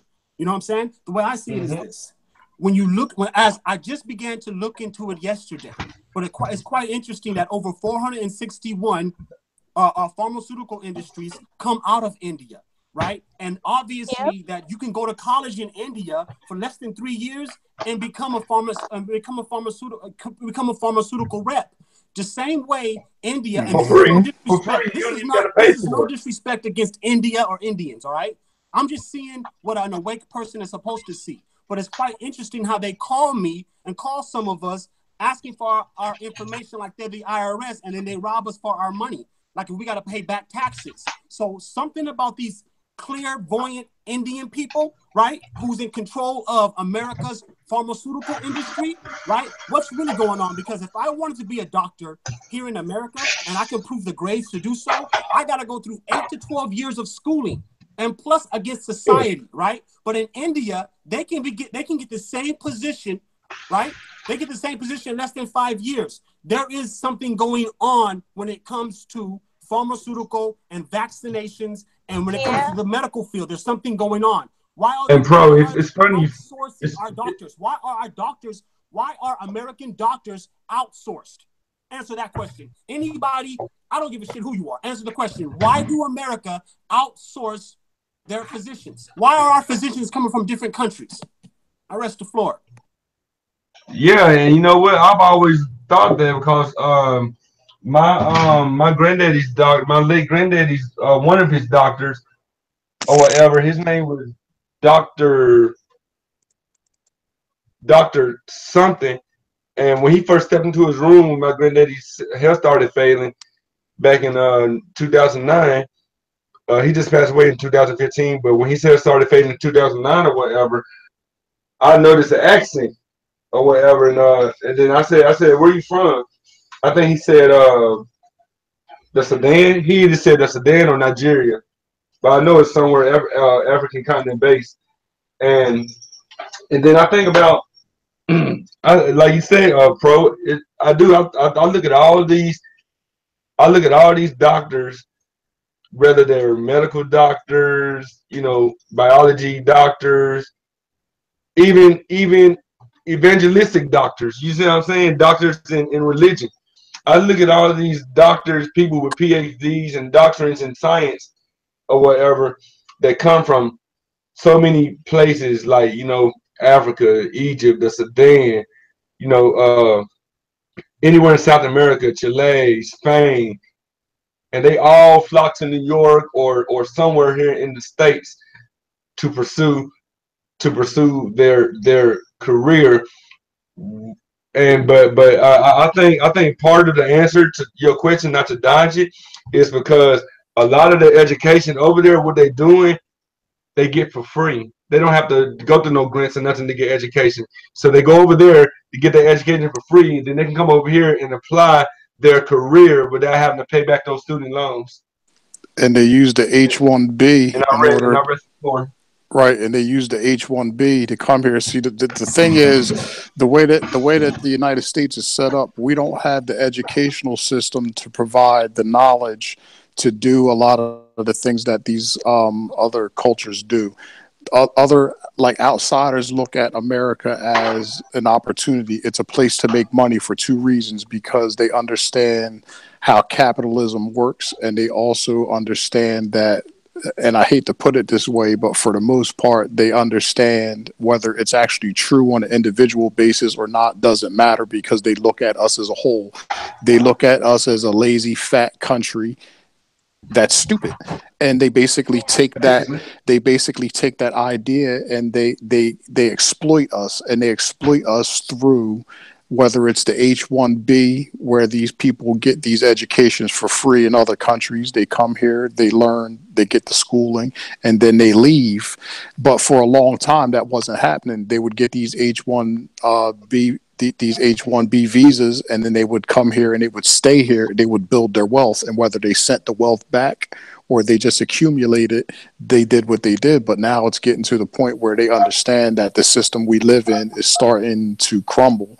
They don't want to be vested in it on that level. So they come here, they get schooled, they leave, they take that knowledge back to their homelands, and they use it to do good for their people. They look at us as an opportunity. Bottom line. That's facts right there. Did that quite answer your question, Pro? I mean, that was my version of the answer. That my question is really rhetorical. It's not for any of you brothers to answer. You know what I mean? Okay. I do like to say, right now, I definitely took it as a rhetorical question. This was just my yeah. Nah, that's just kind of my take on how and why immigrants, as far as how they seem to have better opportunities in some instances than the people that actually live here is because that system is set up in a way that they understand, because they look at it from an outside looking in. They see the holes in it, so to speak. They know how to exploit it. We don't understand, or not all of us, but some of us don't realize or understand how to exploit the system because we're born into it. It's kind of like one of those things, like you're immune to your own farts. Like the smell of your fart don't bother you, but when somebody else smells it, it's like, oh my God. But it's kind of like that mentality. So they got a I don't completely know about you, different. but my farts bother me sometimes. I'm out in the car Yeah, doing but my drop offs this morning, and it about killed. It about killed me. yeah, nah. Yeah, I get it. But yeah, I'm just kind of saying, like, when you're actually born into a system, don't necessarily see the opportunities that the outsider sees because they come from less. So they look at your situation like, oh my goodness, I can't believe that these people ain't doing X, Y, and Z. And it's because you take it for granted because you live within that system and you don't see the value of it. This is why we as Americans, with the reach that we have, the influence that we have, people still to a degree give us some kind of respect, not necessarily as a country or an entity, but they give us the respect because we have the freedoms, or the liberties, I should say, to do what a lot of people can't do in these other countries. And with those liberties, we should be taking it upon ourselves in order to try and further enlighten the people that don't have the access and the free room to do the things that we can do while we can, because they're slowly clamping down on the ability to obtain information and knowledge and also spread it. So it's kind of like we're in a real kind of like crazy time where it's like if people don't make a conscious decision to be on the side of enlightenment and good, they're going to by proxy fall to the default of evil and not good for life, or whatever in general. It's just going to be one of those types of things. It's getting down to crunch time and people need to make up their minds whether they're going to be a conscious entity on this plane, or they're going to be what I would just kind of refer to a subconscious entity on this plane that's not necessarily interested in being in symbiosis with nature and doing the things that propagate life as opposed to destroy it and create an artificial paradigm. Speaking of conscious or whatever, I guess to get back close to topic. Um, Pro Freak, did you see that video with Dr. Phil Valentine? Man, he dropped so much jewels on flat Earth. I seen the title. I seen the title. I've seen the headlines, and I've seen it's trending. But normally, I don't follow what's trending. I wait till everybody gets tired of it, and then I take my time to go look through it. Dr. Phil Valentine, man, he's an elder, but he's not I don't consider him. Let me not say what I don't consider him. Let me just say that I do consider him a very powerful elder. My thing is that when I was awakened to flat Earth, right? It's like everything started. It was like a reset button for me, kind of like how Brother Sanchez will explain it. And so if Phil Valentine, Dr. Phil Valentine, that is, if he had already known of this truth, cut that off for you, burn yourself on me, right behind you. If he had known of this truth, right, then how come he didn't smash on the gas and bringing this truth to everybody else? My thing is, as an anthologist, you know what I'm saying, that when you start to Exactly. compile information so much, you come across some real jewels. You come across something that's so divine in truth that you must share it. And flat Earth was a truth that has caused me to awaken to a lot of truth, and that's why we combat the education system. Us anthology, anthology versus education system. Last but not least, I like the fact that how Dre has It Dre does. Midas It has does make you mentioned it. scratch your head. Think about it. We It don't makes you need scratch your head. we don't Like, need the doctors anymore. We don't, and that's the reason why Science Academy is here. So those who's listening, what no, I we mean is our own this. doctors. What I mean is this: hospitals are hospitals. Look, listen. Let me finish with this real quick. Y'all got me feel like I'm rushing because I feel like I'm gonna get cut off. So I'm trying to just rush, and I just don't want to get cut My off. I want fault. to just do a little spill. because then I'll able to get my stuff together without no jargon or cuss words. My thing is No, go this. ahead. Go ahead and take your time, brother. The floor's yours. In my county where I live at, they've closed the hospital. Where I was born and raised, I was raised around in a city with 30 hospitals. And so I'm seeing that even though the war is going on and they are attacking, but we don't see the AK-47s, the assault rifles. We don't see the RPGs. We don't see the cannons and the tanks. We don't see the convoy. We don't see any of this because the Matrix has it masked under an elusive look. Everybody's perspective of things is not the way it's supposed to be. Everything that I just mentioned is being thrusted against us, but it's not physically. You don't see it like that physically. The war is upon us. They just closed a hospital out here. I'm studying different states. The way I'm beginning to break it down is this. Okay, this is California over here, right? I'm noticing that every state should be looked at as a different country because every state don't oblige to the same laws. Okay, and so just like Draymond has broke it down about this liberty that causes other countries to see us and think that we are special than them, that liberty is elusive. That liberty has been elusive from the very beginning. We've been the pigs from the very beginning. We are the pigs and the sheep of America. The people of America. All of us. All of us have been born into this. Yes, all of us. Yes. And last but not least, that H-1B visa that Dre discusses, you can see the effects of that when it comes to Silicon Valley. Silicon Valley was first located in San Francisco, but now they have little centers all over the world, all across the plane, should I say. Let me correct myself. And it's they've lied about everything. They've lied about absolutely everything. The lie, sometimes people call it, this is no disrespect, but sometimes they call it a white lie. Can you differentiate between a black lie and a white lie? Basically saying, is there a lie more strenuous than another? Is there a cold lie and a hot lie? Lies are lies in my book. If you tell a little white fairy tale lie, that's a lie. You know what I'm saying? Or if you told me a lie. A lie is a lie, isn't it? A lie is a lie. Yeah. These people feel like as long as they're telling little white lies, right, that they can get away with it. So what is the description of a white lie? Let me explain. The description of a white lie is somebody who knows the truth, but use the truth as knowledge to bend it. Okay? When you have enough knowledge to bend the truth, that is called white lying. You know what I mean? You can use it to your advantage. And people has been doing this, even flat earthers. If they stop bending the truth to favor them, we can get to some real answers, and I'll rest the floor. But that's all to do with that ego, isn't it? That globe ego, which everybody has to let go of. And remember, I know that Dre talks about it, the consciousness that we live in. We've got to get to this sort of spiritual consciousness, get away from this great big fat dirty ego. We need to retrain ourselves. Even flat earthers think that they're whatever, but they come with these great big egos. You've just got to get rid of that ego. That's what's caused all these problems. Absolutely. Well, this is how they've bred us to not like each other. That's what I think.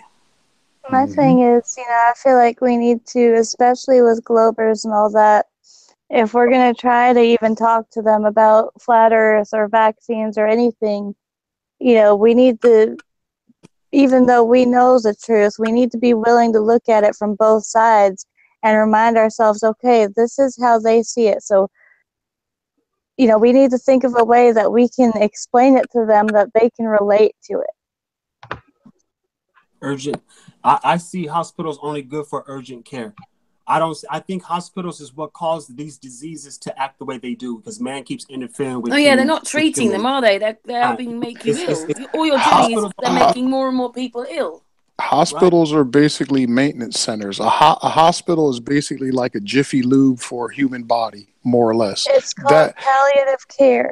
That's all they're doing. They're maintaining you at a level where you don't die flat out, but over time your systems, your biological function slowly degrades to the point where you need to use the medical system as a crutch. Can I just say, did anybody see, like Josh was showing us how many sort of pills his granddad takes? Oh my God, there was even took us to the fridge. There was packs of pills in the fridge. Yeah, I don't know how the man lives. Like I said, to that's me, called hospitals are like care. It's like to me, hospitals are like a science lab. and every patient within their science lab are test lab rats. Yeah, it's like with the surgeries, There's on no these way all heart these babies, pills these can heart work surgeries together. they do. They're called palliative surgeries, which, palliative literally means it's a temporary fix. It's not something that's going to cure anything or fix anything. It's just something that will lessen the symptoms for now. Yeah, it's like you got hit with a 12 gauge shotgun, and instead of somebody stitching you up, they put a Band-Aid on one of the pellets that just happened to stray away Yeah. from center I'm sure mass. if you looked at all the instructions and it told you what was in these pills and you looked at them all, none of the pills would work together. They're going to work against each other. Well, yeah, Like not only that, but you're literally, think about it. If you're taking 20 or 30 different medications, that's 20 to 30 synthesized foreign compounds that your body is trying its hardest to assimilate, and it just won't. And in many cases, obviously, these medications are causing adverse, effects to the body, sometimes irreversible. But even if you don't experience, an acute symptom, so to speak, from the medications you take over a course of time, they it's still take a toll affecting on your your body. body. Yeah. Absolutely. It's Particularly like the when I liver, it's like when I so. first had Laz, the doctor sat there and told me, okay, he's gonna need these 3 surgeries. And then, here he is. Now he'll be 3 years old on the 21st, and he's had 6 open heart surgeries so far. And the last one he had, it's called the Fontan. Okay, the thing about the Fontan is, while it can prolong their life, it also causes the liver to slowly shut down over time. So either way, even if he Yeah. does do great from that surgery and Damn. everything, eventually he's going to have liver problems now on top of his heart and everything else. Yeah, that's a shame. Just I have a compounding it. question. I have a real question, not a rhetorical one. Because I was going to fall back listening and enjoy the show by listening. I know it's over astronomy, and I noticed when I came on it altered. And so, in order for me to say it can come full fold, how can astronomy or astrology? Okay, so we have astronomy, astrology, and numerology. Okay, so these are the fields of science, because this is Science Academy. So these are the fields of science that they determine that can control our chakras, or should I say our health. And so, is it possible for one of these 3 sciences to be actually correct, or do any of you guys consider these 3 sciences, which is numerology, astronomy, and astrology? Okay, they tie those. They can, if you look at the ancient Greeks or any of the ancients or any modern times, they tie these sciences to the physical human being. Do you guys believe that or not? I mean, I think it I could, do. I believe that with any science, parts of it could be correct. It's just about doing the research and finding out, what is true and what is lies. Yeah, I think numerology could be correct. Not how they put it, because we know that they use the numbers to make it fit their globe. Like, Yeah, because Sanchez could. I mean, to make it fit their model or whatever. But however, it's like you really can't have science without numbers, and you really can't have numbers without science. It's kind of, I mean, in a way, you might be able to get by, but it'd be really, really extremely difficult, one without the other. You know what I'm saying? Like for instance, when we in school, we learn about time. Time is numbers, but time is also science. You see what I'm saying? That's just an example. So, excuse me, to answer your question, numerology could be somewhat correct if it's applied correctly. Oh, right. Yeah, if it's applied correctly, that's as best as I can put my answer. Like me personally, I think it's all connected. So on some level, whether it's numerology, astrology, or astronomy, it definitely, whether it affects us or has a hand in guiding us, all of these things are definitely a reality as far as what we are and where we live. Now I'm just going to kind of shoot from the hip and kind of pull it out the air and put it together because it's not really something I'd ever thought about, and I think it's an excellent question. But just from what I've been exposed to and understand, I think the numerology is pertinent because when you look into things like the 3, the 6, the 9, 12, 11, like all these numbers, 33, how they're integral to our reality, what they actually stand for, the processes that they're linked to, like all of this stuff. So just on that level alone, the numerology is, to me, obviously extremely pertinent and a part of us as well as the system we live in. As far as astronomy, definitely plays a part as far as like with your constellations, the stars, these things show us the passage of time.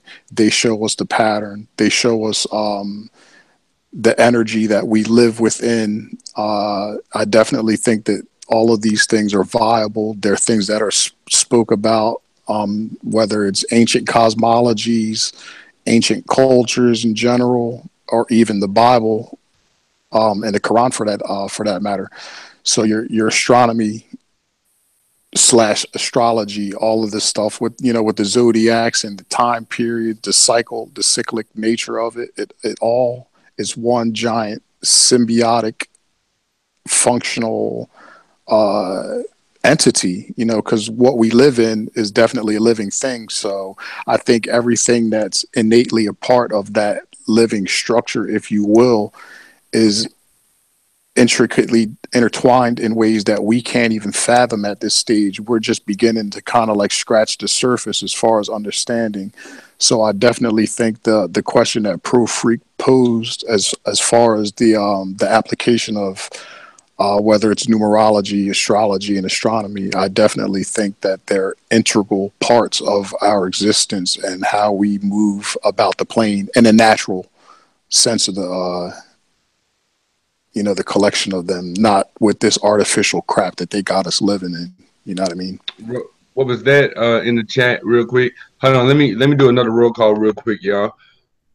What was that? I seen you just join.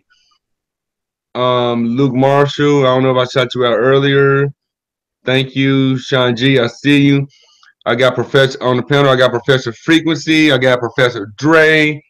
Midas, Professor Love and Peace, Professor Karen at Sun and Moon Group, Mr. Science Academy himself. Hello, Let's hello. see, Sean G. Say what, Karen? Hello, hello. Hello, hello. Then who else in the chat real quick? Let's see, Travis Cloud, and Luke Marshall, Bo Jackson, Nikki, I see you. And real quick, what was that said?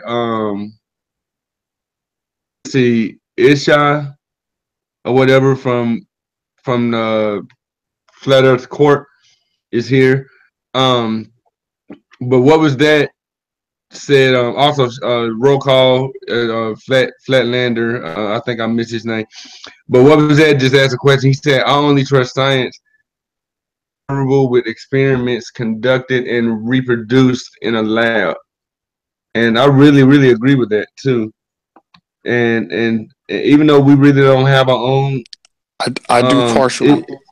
Just I don't mean to cut you. Yeah. I don't mean to cut you off, but I gotta state this, that all scientific experimentation can't take place in a lab. You can't recreate That's what I was getting at. Yeah. Yeah, that's what I'm getting at. Even though we don't have really our own four corner lab to do experiments in, this beautiful flat plane is our science lab. You can't do a curvature laser test in science lab. You have to go to a beach. Yes. And that's the science lab right there. You have to, or you don't even got to go to a beach. You can just go to somewhere where you know it's miles and miles of flatness, like Kansas. You can do the laser test on dry land, or Kansas, one of the flattest places on earth, or something. Oh, okay. He said control the Nice. environment. Nice pro freak. Yeah. See that and I know exactly what he's saying, but I'm just sometimes Ooh, I that's don't mean tasty. I'm no sorry, I harm. got distracted. I got distracted by Pro Freak's presentation there, but go ahead. Yeah, I say I don't mean no harm when I make comments like that, but it's just kind of like one of those things that I can't help it. I just kind of got to say it. But my mentality is no matter where you go, the moment that you start to question the environment, how it works, and all the intricacies of what's going on, that particular place becomes your lab. The moment you start to be inquisitive about the surroundings that you're in, whether you're inside of a building in a traditional laboratory or not, it doesn't matter. The moment that you venture out into the woods, the mountains, the airplane, whatever the case may be, with a scientific mindset, and you start to perform tests and experiments and things of this nature, that particular place that you are instantly becomes your lab. Exactly. But I'll go ahead and follow. Jeffrey's on the panel. What's going on, Professor Jeffrey? Welcome to Science What's happening, Academy, Jeffrey? brother. How you How doing, you bro? doing? Hey, Gio. Good morning, everybody. I just woke up. The truth never sleeps. Hi there. Ah, Hello. yeah, but I sleep. I don't get tired. It's good to see y'all. I'm just listening right now, trying to You get my too, mind brother. straight. This was up. He said, "I'll go ahead and fall back. The floor is I'm still whoever." here, fam. I'm still here. You gotta mute your mic though, cause I can hear our feedback. Like when you ain't speaking, I can hear my feedback. I'm gonna mute mine. The floor is whoever.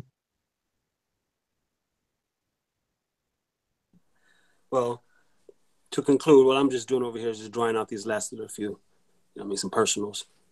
That's what I'm showing. I'm trying to get back to astronomy, but I did want to show out that beautiful, beautiful tree. You see how beautiful that is? I know you guys. Boy, you got me over here trying to roll up my phone. Okay, here's a different tree. That's beautiful, man. That is great, dude. Yeah, Like, these are beautiful as shit. I mean, I'm drawing them right now. You know what I'm saying? For those who just barely know me, yes, I am a botanist. I get down when it comes to medicinal sciences. Usually I get down like this with Wendy Blank, but shout out to Wendy Blank. Yes, I miss her. Shout out to Phoenix Bars. I ain't talk to my people in a minute, but yes, this is what I do. I grow tree. I'm from California. You know what I'm saying? And I grow tree. That's what I do. Here's a different strain. I'm just that's showing it. awesome, man. I'm a termite. That's a different strain. I love Yeah, and the trees. thing is, a lot of people like outdoor. You know what I mean? And believe it or not, I veg these indoor and flowered them outdoor with it has a lot of density. I got my density game on lock, but I veg them indoor and I flowered them outside, and so you still get that earthly quality, but at the same time you still get Nice. fire. You know what I mean? You still Oh, get real that. quick, Pro Free. Let me say this real quick. What he is presenting is for is not for any type of promotion. He is presenting this for education purposes only when it comes to growing plants. Okay, the Facts. floor is yours, Dojo. And that's correct. I mean, for medicinal purposes only, and this is not for sale, but yeah, it was for show. My bad for interrupting the astronomy floor, but I was kind of Look like a what I'm nice doing while I'm extra listening, heavy kind of eighth figure and out how to do quarter it. out. Yeah, this is kind of so what I do. Man, I grow He distracted dwarfs. me I with the grow good food these. right there. It's It about four or looks five so feet. good. You think? About so what I'm doing is I grow compressed dwarfs. You know what I'm saying? That way, to meet the demand, it's easier for me to meet the demand and the quality when I do it. When I dwarf it, and I don't like going for 7-8 feeders. I mean, no disrespect to those who do, but I compress and I dwarf it, so I get like about, I'll say 2 ounces off each one. But at the same time, if I have 32 of those and I got 2 ounces off each one and I grew them less than 3 months, do the math.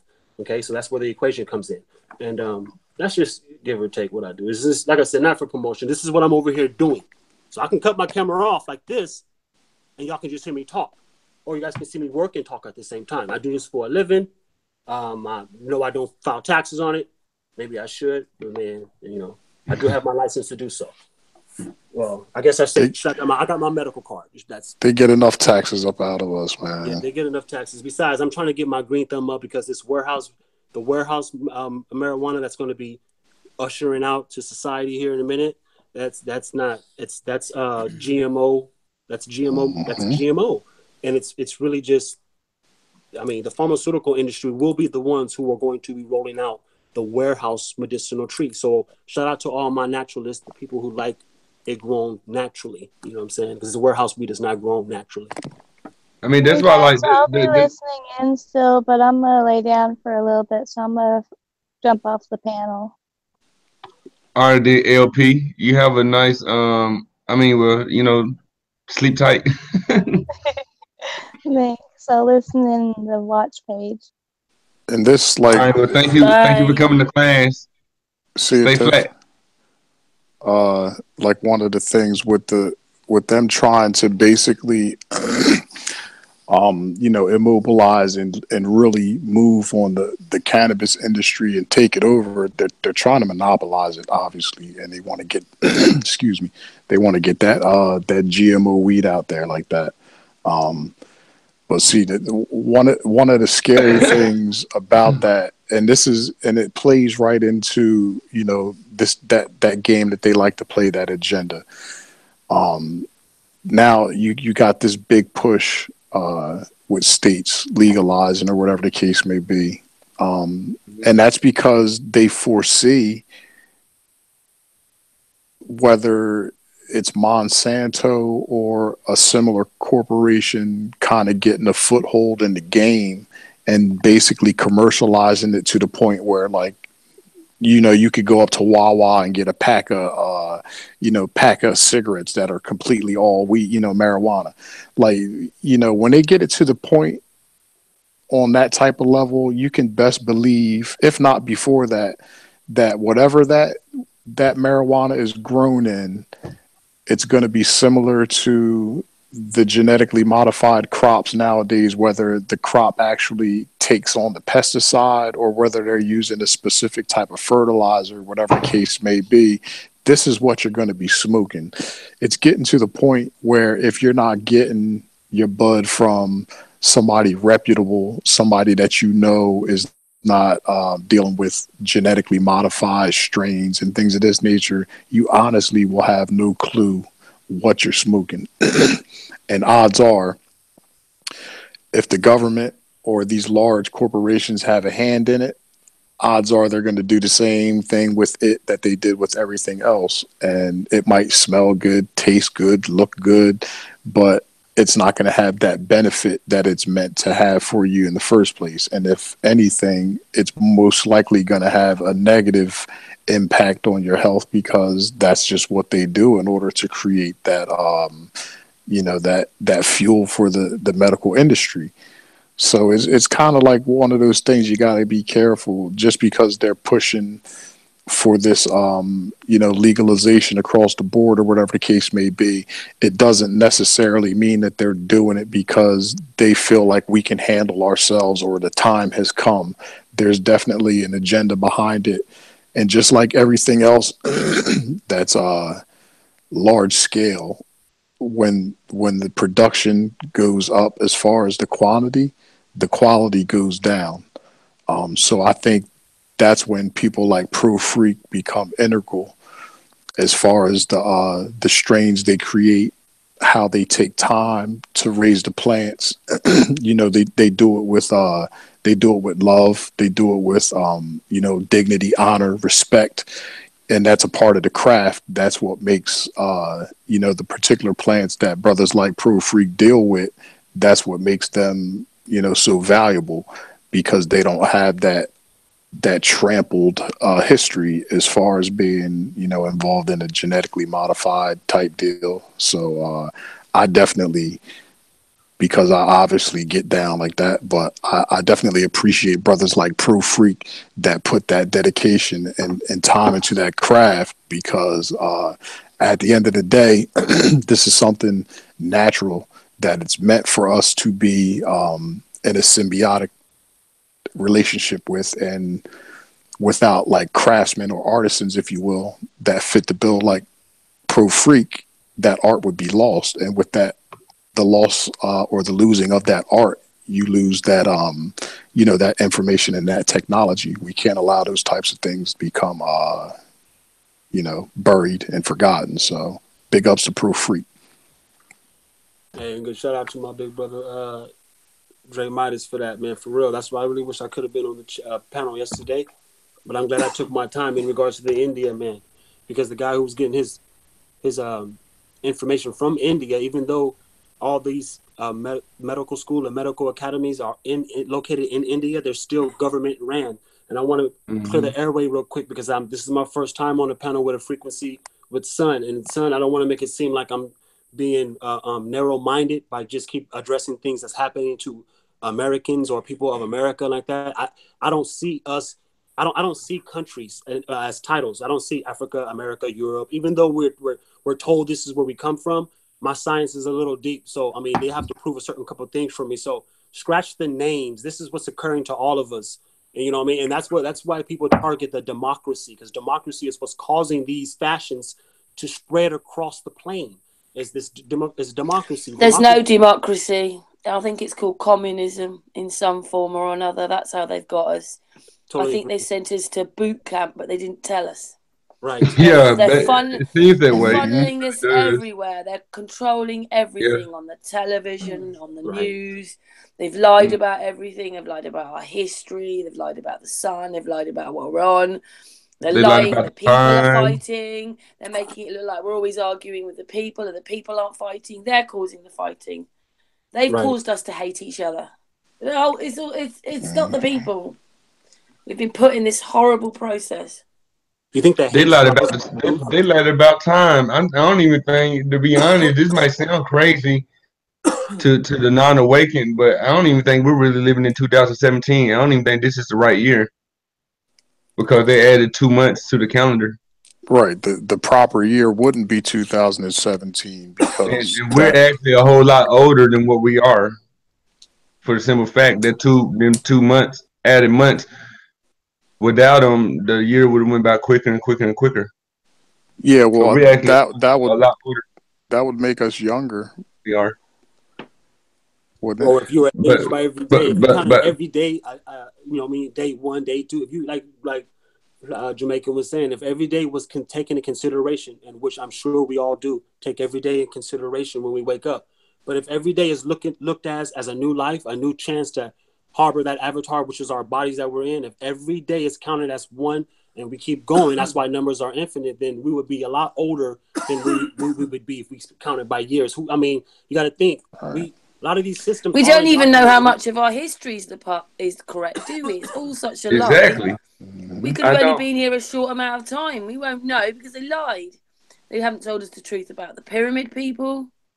I mean, they had like waterproof things. They were using crystals. They were using energy. They were doing so many things. We don't even know about those Quartz. people. What are them rocks called? Quartz. I can't pronounce it, but quartz. Y'all know what I'm talking about. And Quartz and Quartz is amethyst. quartz. That's a crystal. Amethyst is a crystal.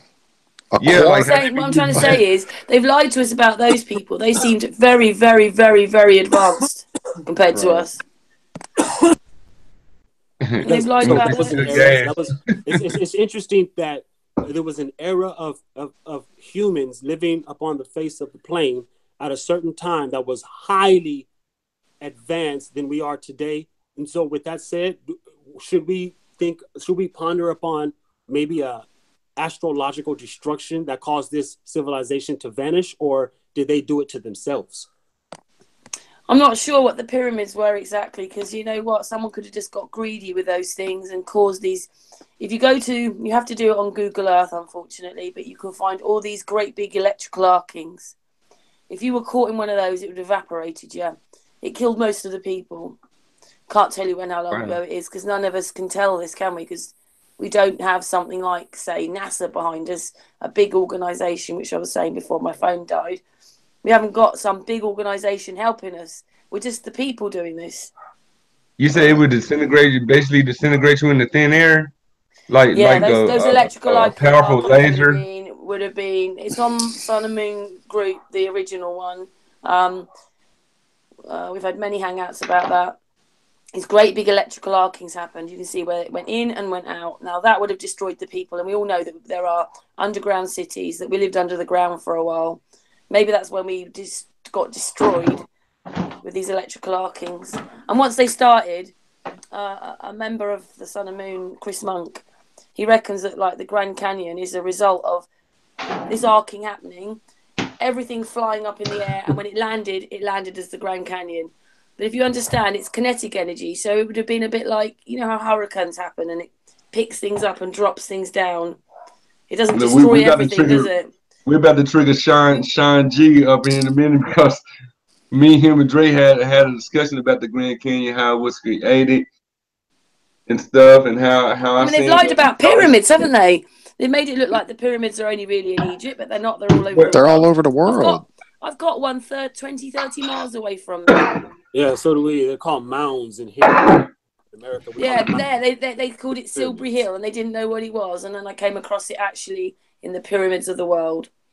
Nobody around here will know it's a pyramid. No one around here will know that Silbury Hill is a pyramid of the world.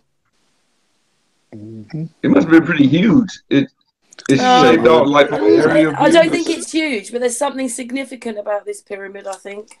And it probably just looks like literally like a big hill or something. It probably doesn't look like covered in foliage. Day, but you can't sit on it anymore. But hardly anybody around here will know it's a pyramid. And right next to it is a stone circle. And that's probably, I mean, judging from what I understand, that's pretty much indicative throughout most land masses that have the pyramids. Like people didn't realize that they were looking at pyramids until they started comparing the data and then having the aerial view. That's when it became apparent that, oh, we're actually looking at a structure. And then, you know, obviously the investigation would go further and they would realize that it was some sort of pyramid. Shoot, I think it's either maybe South America or somewhere else. I'm not sure, but it might even be over in the Orient somewhere, possibly in like whether it's China or Japan or something. I don't know, but it's like one of the biggest pyramids, if not the biggest pyramid in the world, and it just literally looks like a giant grassy hill. More or less. This is what this looks like. I used to go visit and think, you know, oh, it's some strange hill. I wonder whether it was these stone circles had moats around them. So I was wondering whether it was the earth from that. But now I know it's a pyramid. Yeah. No wonder I like sitting on it. That's funny. When we bring up the Grand Canyon, cause when I seen these these college students, they sent up a high altitude balloon. But the camera wasn't facing out on the horizon; it was facing straight down. And when it got up to say, I don't know, 50 to 60,000 feet or whatever, it might not even been that high. It's probably about 1,000 feet. It showed a great range distance of the Grand Canyon, and it just looked like a crack in the earth, like a crack in the earth's ground. I mean, a very deep crack, a very big, deep crack, yes, but when you see it. When you see it as a whole perspective, that's exactly what it looks like. It just looks like a crack in the earth. Like, so it just makes me wonder, like, had there been a crack in the earth, was the elevation much higher than what it is now? Or are we much lower or vice versa? You see what I'm saying? Because you can see like different sediments, different layers or scales of the earth over the Grand Canyon from a high altitude vantage point. Oh no, I'll fall back.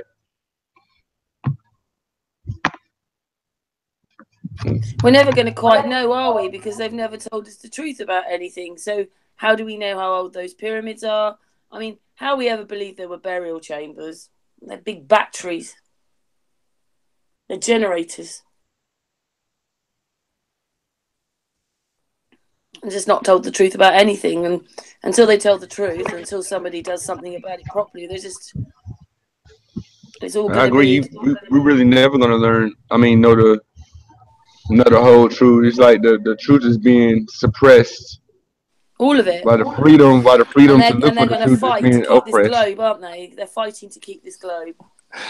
You know what? Real quick, like Karen, you said something that kind of sparked like a thought.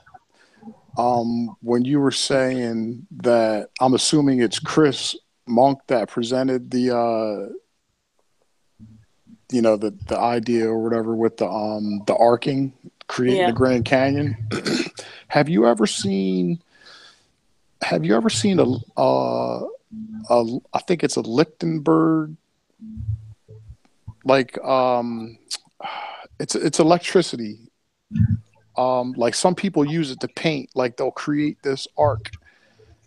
Well, do you know what And he reckoned? He reckoned that the people at that time, there was many of them, they were actually watching in the sky these rings going up in the sky, and this was slowly going to happen. There was slowly going to be these electrical arcings, and they're actually wearing them as headdresses. You know, it's in their culture.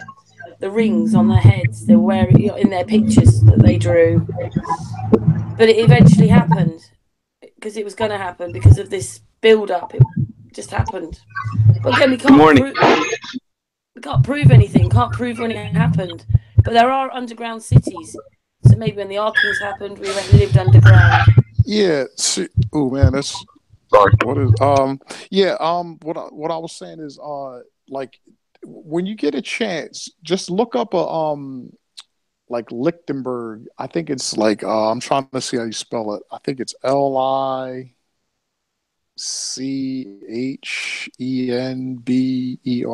or something like that.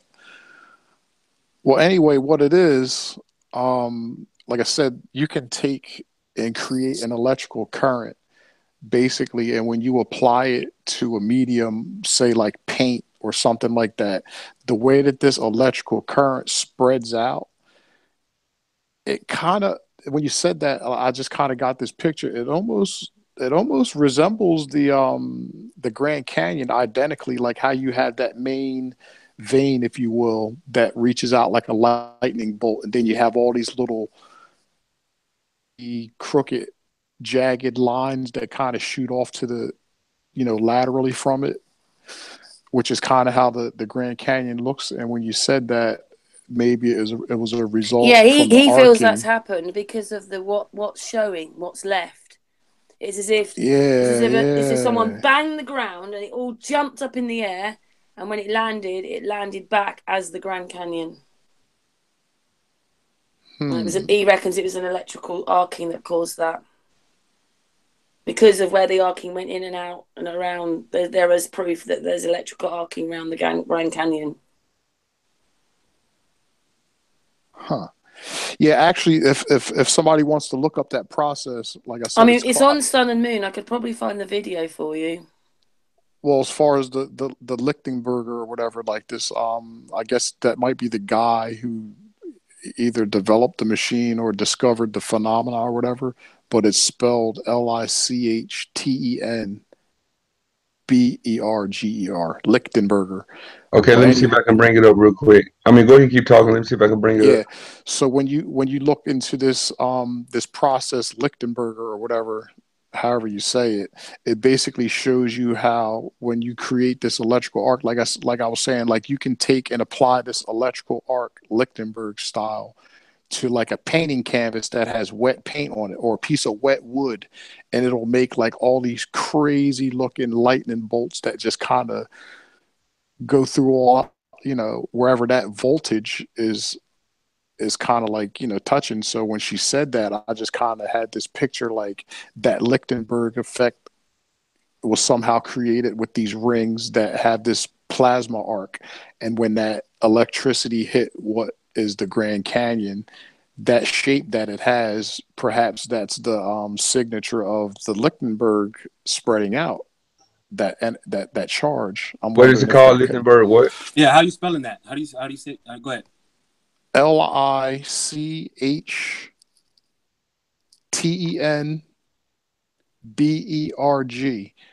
Like if Yeah. you look up Lichtenberg paintings, Lichtenberg figure. That's what it's called. or yeah, okay, that might work. Yeah, I just looked it up. It's Lichtenberg figure. I'm looking at it All right right, now now. you see how Oh, that are that you on a computer, Gio? No, I'm on a tablet. I'm able to do split screen, thankfully. Carl, I'm gonna say I can show I've you. I got can the show you a video. screen. Do you want me to send you the link? Yes. Well, I was gonna do it where I can share the screen and everybody can see it. I can't do it on my phone. I'll have to put it in the chat Okay, on that'll the work. Yeah, do video. the chat and then I can copy it to the search bar and then I can bring it up. Hang on, I'll just go here. Oh, I can't put it on the. Oh, I can put it in the chat.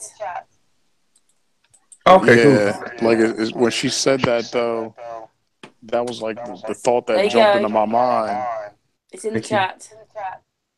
and now I think I want to go, Sun and moon under me. like really look into this. I got you. I had you as a rinse already, so I knew what we Thank do. you.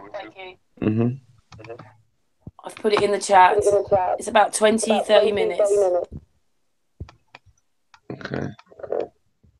Just give me a second here. Yeah, but take note of the shape of that electrical charge, and then if you could maybe get an aerial shot of the Grand Canyon and see if that electrical charge, the way it spreads out in the Lichtenberg figure or whatever, kind of seems like it would be compatible as far as shape as the Grand Canyon. That's kind of what I was getting at. And when she said that about the arcing, like, man, I almost had an aha moment. All right, let me bring up the chat real quick.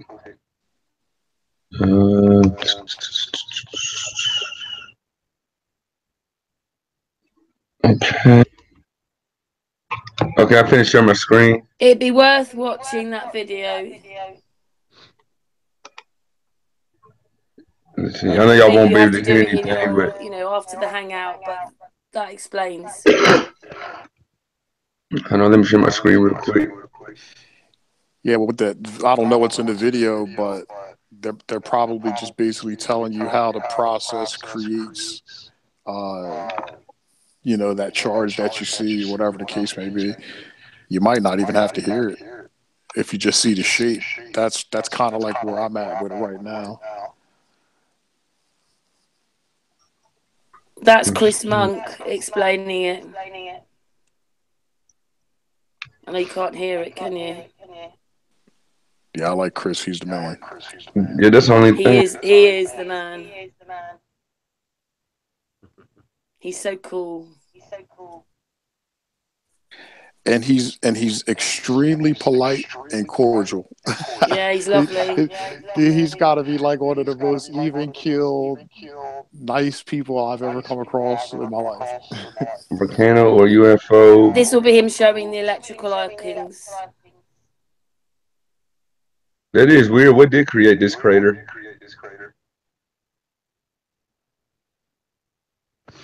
Well, see, I We can't hear understand the it, can we? arcing. But yeah, that's it. Nah, I understand the arcing that she's talking about and how it can create a pit. And I've seen this firsthand, like I have an with idea. guys welding at work. Wait, let me see if I can hook my laptop up to the TV and play the audio with my mic on. Maybe I'll be able to hear it. Let me try that. Give me a second. There's some serious echo going on. Yeah, it's coming through Geo's mic. Use your mic real quick, Geo. Until you want to build on something. Yeah, now you good. He did. All right. Y'all go ahead and keep building. I gotta hook up my HDMI cord real quick.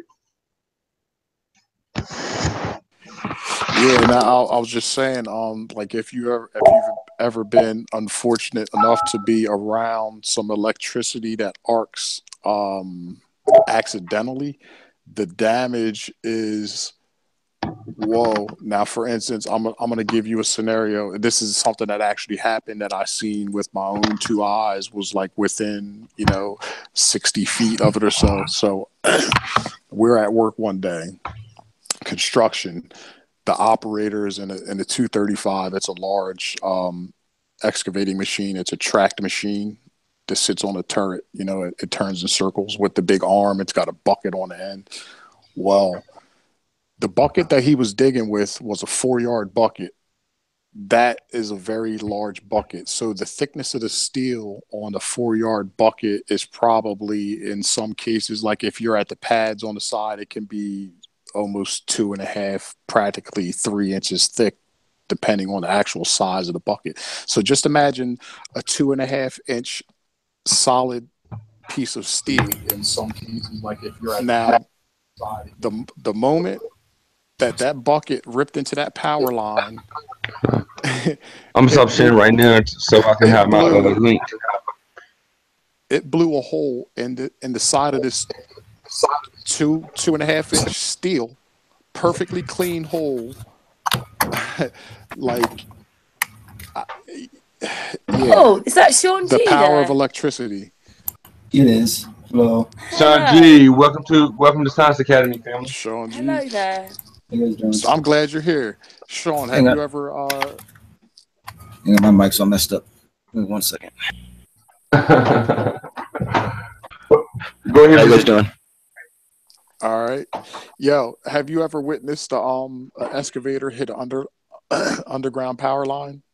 Oh, that's fun. That's real fun. Right. The destruction that bucket takes, that steel bucket, is no match for a non-intentional electrical arc that's not ground. Literally blew a hole in a steel bucket. Yeah, they take out pens. I've seen them blow up solenoids in the back of the engine compartments. I've seen guys get shocked and drop straight to the ground. Right. And we actually had another instance, and this was unfortunate because the guy actually died. He was in the excavator. He hit an underground power line.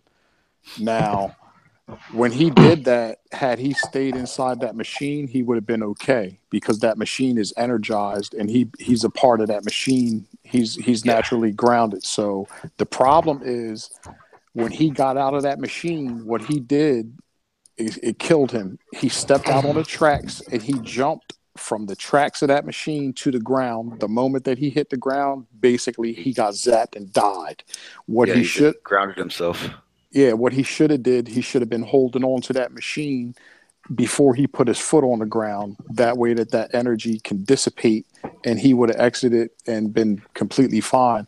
Well, that man lost his life because he stood on his tracks and he jumped down off of that machine and kaput. That was the end of that. And it's a shame, but this is the power of that electricity. So when she speaks, on behalf of Chris Monk about these arcing phenomena, I kind of like take note to them because they're extremely powerful. Yeah, that's why. Plus the fact he researched it. He actually did a presentation. Yeah, he's a really clever bloke, Chris Monk. He's doing volcanoes at the moment.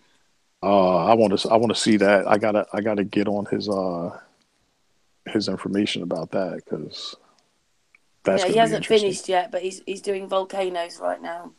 Is he on the electromagnetism? Oh yeah, he's into electromagnetics and all that. All right, so I think with him too. I think I know where he's heading with that, man. That's sweet. I gotta check him out. I think that's all to do with electricity. Everything's to do with electric, isn't it? Because we live in an electric place. Absolutely. And it's to me it's a combination. Like, at one point in time, I thought that volcanoes could have been something that wasn't natural, but I completely believe they're a part of the natural system, and that volcanism comes from whether it's a constant energy that's present through the torus fields. It could be a result of maybe some sort of a friction, with the ebb and flow, if you will. Not that necessarily applies to rock, but rock expands and it contracts on a large scale. Maybe that's what causes it to become super hot and turn to magma, or whatever they call it, lava. So it's definitely interesting. I got to make sure I go check him out when he starts dropping that. Hey, what's called? I just started looking up and started researching and finding something called a super thunder quake. It's a man-made lightning bolt. Can Can I just say, Okay, y'all. Dre, I do you was want me able to to put? Do you want me to put. put that link of that video in the chat, the Hangout chat that we have? Absolutely. Yeah. Yes. I Okay, mean, I'll yeah, do you that. can if you want to. I played a Thank little you. clip of it, and I was able to hear. I was able to hear like the video through my TV. So let's see. Y'all mute your mic and let me see if I can play it now so y'all can hear it. Let me turn my volume all the way up. All right. I'm actually about to head out, y'all. I got stuff to do today. All right then, family. Yeah, All it was right, nice chilling with Gio. y'all. Take care, Peace brother. out, Dre. Peace out, Shanji, Jamaican Titan, Dojo Tai. Thank you. Hello. Goodbye. All right, man. I'll take it easy. See you later. Not this. This is actually a good opportunity. I'm definitely gonna be listening in, but I gotta head back to work, and I need to make me something to eat real quick. Matter of fact, I think I'm gonna just stay on. I'm just gonna mute, but I just wanted to say in case you guys don't hear nothing from me for like the next hour or whatever the case may be, and just realize I am here. I'm listening in, and for whatever reason, I just can't talk. But I just want to say, thanks to Jamaican Titan once again for having the brother on board. Mad respect, and I'm proud of you that you got your your channel up and kicking. And I look forward to building with you as well as Pro Freak, Sean, Karen, everybody, Jeffrey, Bo Jackson, Oh, it's always everybody. a But pleasure, Dre. yeah, I just want to say that in case I don't say nothing. Just once again appreciate it. Thank you very much to all of you. And mad peace, love, and respect to each and every one of you. And I'm going on mute. Same to you, brother. Okay. Okay, Dre. Yeah, what I'm about to say, but yeah, let me go ahead and I'm gonna try to get this video started again. Just give me a second. Let me do a roll call to Nicholas Cabal. He's in the chat, I see. Thank you. Welcome to Science Academy, my brother. Now let me get back to this video real quick. Where are you? There you are.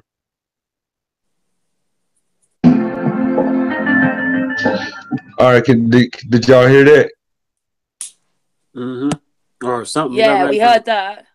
Okay, cool. I'm finna go ahead and let it play then. And there's a hole right up on this particular crater, and you can kind of see in the first picture there, it's more of a mound than it is a crater. It's quite a large one. When you look view from the air, and I thought it was really interesting because it's got basically a huge crater of limestone rubble. And you can see it's probably 100 or more feet high because these are trees, very full grown trees, so it's a couple hundred feet high, and it's got this perfect raised dome in the middle with this pile of rubble around it.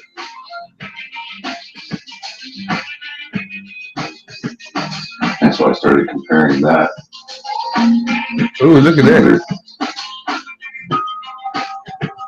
Some other pictures here. So this search, just so you can see how I'm kind of doing it, this went to Electric Universe Geology, Art Strike, as keywords. And brought up some similar pictures of formations, because there were a few questions where people were asking where some of them are raised rather than a hole, and some of them are raised up. And that has to do with the polarity change. And this picture here's a good example. So these were laboratory experiments done by Dr. C.J. Ransom. And what he did is he took various powders of different elements, like, some were lime powder, and some were talc, and some were. And real quick, and I like how he got it. The craters are electric, because that's much more believable than the craters being of some type of impact. For the simple fact, you don't see any type of dragging along the ground where because with that much force coming into the atmosphere, it's gonna leave a drag, like a drag crater or a ditch. It will leave a ditch, if you will, before it comes to a stop. Where clay and dirt, and metal, and everything else. And then he just zapped them with electric charges. And you can see that, especially the first 3 or 4 there, look exactly like that crater does. So you have the ring on the outside and the raised dome in the middle. And it creates a perfect crater. It looks exactly like the one in Russia.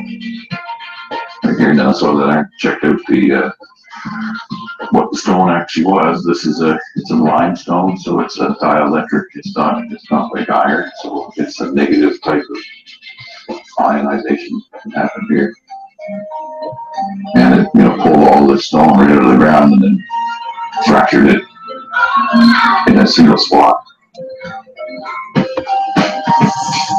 So then what I did is look at it in a little more detail. There's some interesting things that I noticed in this article when I read through it. One is that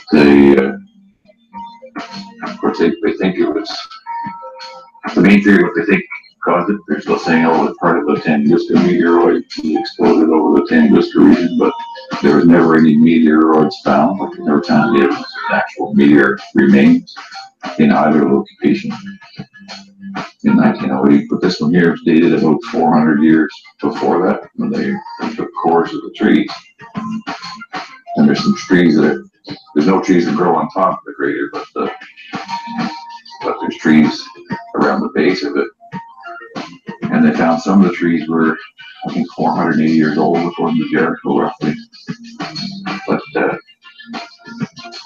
interesting part about the trees is that the trees that started growing initially after the strike grew at a rate twice as fast as the surrounding trees and further away from the strike.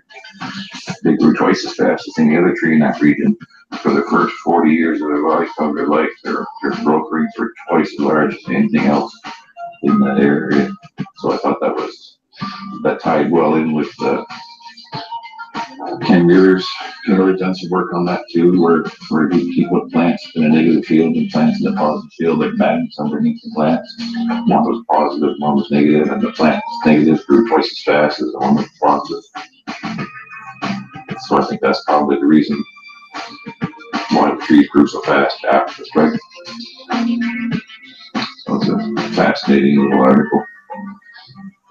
And then they kind of back it up with what we were talking about See, look. before. Oh, shoot, let me back up to, where was the, crap, I tried to get it. It's right here. It happened so quick. Grew so fast after the strike.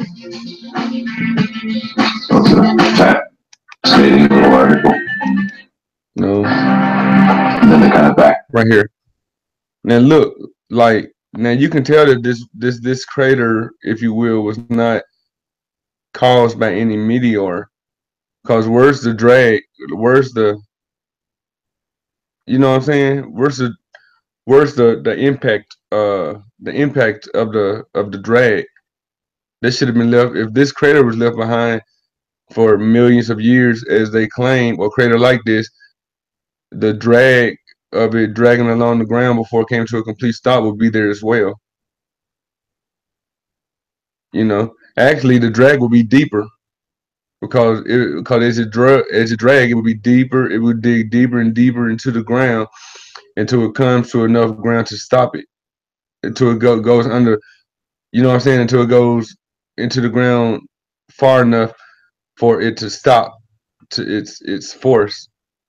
So this right here was actually caused by some type of frequency or energy of some sort, but it wasn't the type of kinetic energy called that will come from a meteor or asteroid. This is interesting stuff. This is interesting stuff, Karen, and yeah. I mean, I'm speechless. Yeah, you need to watch it. You see? Back it up with what we were talking about before, other than just the shape of it. I went to This is the Wikipedia article on it. Patoscemy. And so it seems that, you know, it's interesting because when science, mainstream science fails to come up with a logical explanation, you know, they first say it's a meteor, but then they can't prove it's a meteor. They come up with a theory that it was some sort of a UFO that was shaped like a cylinder. So they think that there's a UFO that was a cylinder that hit the ground and then went into the ground, kind of vanished because it was more dense and it sunk into the ground, left this mound of rock behind it. So they think there's a UFO underneath it, right? So they default to the UFO theory. Which they want to do, don't they? Which they want to do. They want to take you there. Oh yeah, they want to push that agenda for sure. Right, yeah, they find these, you know, takes you away from the truth, right? But they don't want to say, oh, it was an electric strike, right? And then we'll switch screens here because I want to show you how I kind of know that it was electric and the proof that it was electric. I'm going to switch and share this other screen here real quick. I can. Ready to change, Chris. Yeah, gotta get it down to science. So I'm just gonna jump back to the Google Earth ball thing again. The quickest way to show this. Okay, so I went. It's just it's the easiest way to show things on a hangout, isn't it? When you've got these windows open and stuff. Anyway, carry on, Chris. Yeah, if I had a real map that had all the detail on it, all the layers, if you could zoom right into the crater, I would use that for sure. This was not very accurate when you're trying to measure degrees. It doesn't work. So there's the crater on Google Earth. You can see it from the top on the pin. So naturally I go, okay, so if this is one of the poles, there's got to be another pole. Actually, basic size, shape, and it can't be that far away within reason. And this is a fairly small crater, quite localized, so it's not like it's a secondary hit. Right? This happened 5 or 6 times. This part right here stands out, like sort. You know how you see a lot of faces in rock formations and stuff? This stands out in that crater. That crater seemed like it was like the mouth of, I don't know, maybe I'm just being weird, but this does stand out like a face on a typical rock formation that we see all over the world that's shaped like something, let's say Titans, as if Titans or somebody used to roam the earth. You know, the Titans like Gaia and Kronos and Atlas, those type of Titans or whatever. Or was Atlas a god? I can't remember. But this kind of stands out. Like maybe it's some truth to those myths that we all learned about. I continue though. Here, so it's pretty small, really, when you think about it. But it still has matching negative. You go over to this side, and I found the opposite pole, and the opposite pole is a perfect spherical lake. It's been filled in the water, and it looks like a negative. Now this one's interesting because I think it's actually a double negative. I haven't really seen that many of those. Oh shoot, sorry. Which is why this one. What's a double negative then? Well, because this one, yeah, this one here is like, so this is definitely had negative, and it looks like it had negative polarity because there's no iron in it, so there's no positive magnetic materials really, because limestone is kind of a dielectric. It's not really, it's diamagnetic. It's not, you know, overly magnetic. It's not like ferrous iron or magnetite or anything of that type of iron ore type of material. So it's more like salt, right? It's more like a limestone, more like a salt dielectric. And that's why it has this, you know, it doesn't have those features. It has more of a rounded feature. So it's probably, you know, almost deep underground, and then maybe pockets where this is kind of semi-hollow. Well, it probably was the moon made of it. And then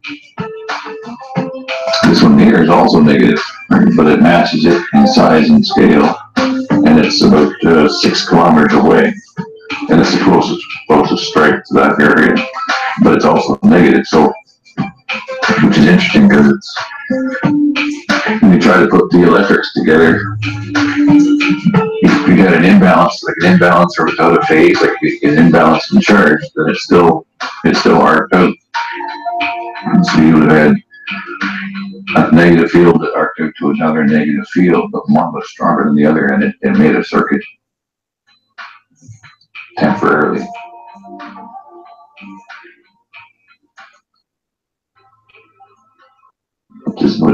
I find that part kind of fascinating because most of the ones that we look at, you'll find a positive pole with the iron and then a negative pole somewhere handy that's not iron, it's something more dielectric, like lime or basalt rock. Is that quite a close strike? Because sometimes they're miles apart, aren't they? That's yeah, 6 kilometers is pretty close and pretty small. And like I said, this isn't an epicenter of a more larger mega strike. I think this one happened quite recently, which caused me to believe, like we were saying, that the really big ones that caused all the cataclysms in the past and ripped up the cities and threw down the walls and all that stuff we've been looking at. This one is a lot smaller, so this is within the last 5 or 6 years. That's a man-made one with them playing and testing and seeing what they can do, or do you think it's more a natural one? No, I think it's still natural. It's these once the region is hit once, so you can see that in the past there was a really large one that happened a long time ago, and once it's charged, if you look at what they call, it's not a magnet, it's I think they call them electrics, I think is how you spell it. But you can charge, like if you take a nylon ring or a nylon washer or something that's nylon and apply a static charge to it, even just something small like a cap off of a water bottle, and you apply a high voltage charge to it. The charge can last for weeks. It'll stay charged, and it'll stay charged in the kilovolt range, like 10,000 volts onto it, and you'll get a shock from like a little zap off it, right? But it's high voltage, low amperage. And I think this is what happens here too, is once the first strike hits, it kind of charges there. You get the rapid growth of trees and grass and water come to the surface, and it takes, so as the regrowth happens, the trees are consuming the charge. So over hundreds, thousands of years, the charge just starts to kind of come down. And then, so the next strike that hit, which is the small one, which is a little tiny one, because it didn't have as much charge on the ground. But really, the ground can only bring down roughly what it has in it to make contact with what's above, because the two charges kind of have to balance in phase to make the connection. So I thought that one was kind of. You found a new one. Yeah, could you find a new one? Yeah. Yeah, I like when I find these new ones. Like I haven't seen this one before, and I like it when they make the news because people like Tango's the creator's a famous one. Chris, I was just wondering what you thought about all these sinkholes that are appearing everywhere, especially in Russia. They're a little bit different process. I don't think they're doing a lot of fracking in Russia, like as far as the natural gas. But we get them in Canada too, in the north. And what happens, I think, with those is you get underground pockets of natural gas and methane. Methane under the ground in bubbles under the ground, and then what happens is it provides a differential charge potential. So coming up to the ground, it creates kind of a vortex, and it just warms the permafrost that's above. Like in Canada, and I'm sure Western Siberia is about the same altitude, same latitude. So you get a little. Can I tell you something? I found really strange. When you get to places like Lithuania and even into Russia, even if they have really cold winters, they have really warm summers. They're hotter than us, and yet they're north. Yeah. And they're not. Yeah, they're short and they're hot. Yeah. Because I was a bit surprised to see holiday destinations there. I thought, oh, you wouldn't want to go, but they do. They all go to the beaches. 30, 40 degrees, and think, how can that be when they're more north and you sort of associate Russia with more colder weather? So there you go. Yeah, it's a short season, but it's still get pretty blistering hot. Canada's the same way up north. You get, summertime in Canada pushing 35, 35 degrees up north. It only lasts for, 3 or 4 weeks. But it's hot, for sure. I think what it is that because there is no North Pole and South Pole like they say, if people just realise, like you've got Everest in a really hot country, the mountains have got snow on them. The Alps are the same. France is quite hot, then you've got the Alps, which is really cold, and then you've got Italy after it. But like France, no Spain. But like for those bits, it's really cold. There's warm land one side of it and warmer land the other side. So it's the same thing, isn't it? It's just they decided to call it the North Pole, haven't they? Yeah. Yeah, once you get into the electric side of it and start studying it from a perspective of electromagnetism, like a dynamo, and so the negative, where there's a negative charge tends to be colder, and where there's a positive charge will be the hot zone.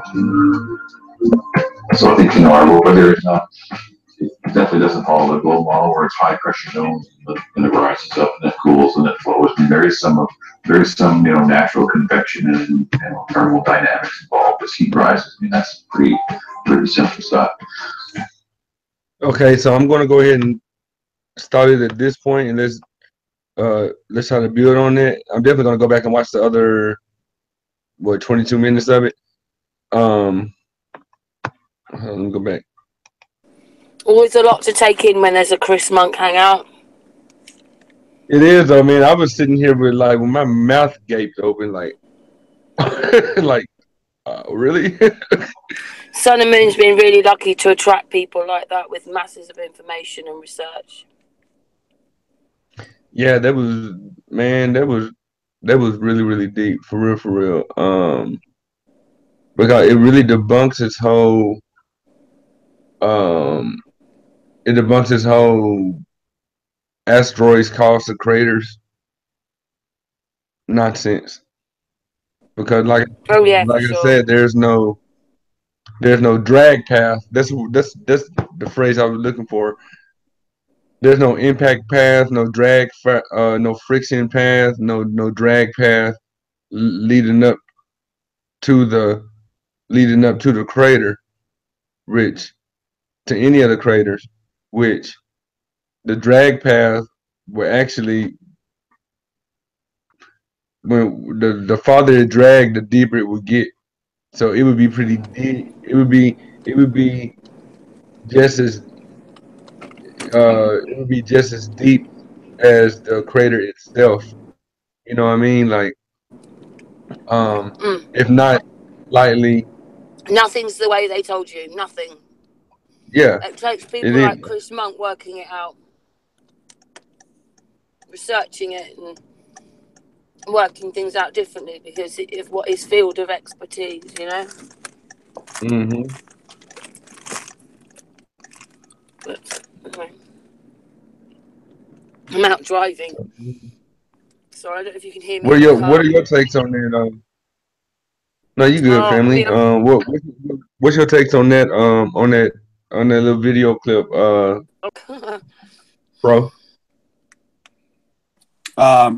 It's not my expertise. It's not my field of study. Although it's something that I just learned myself from listening to the gentleman in the video.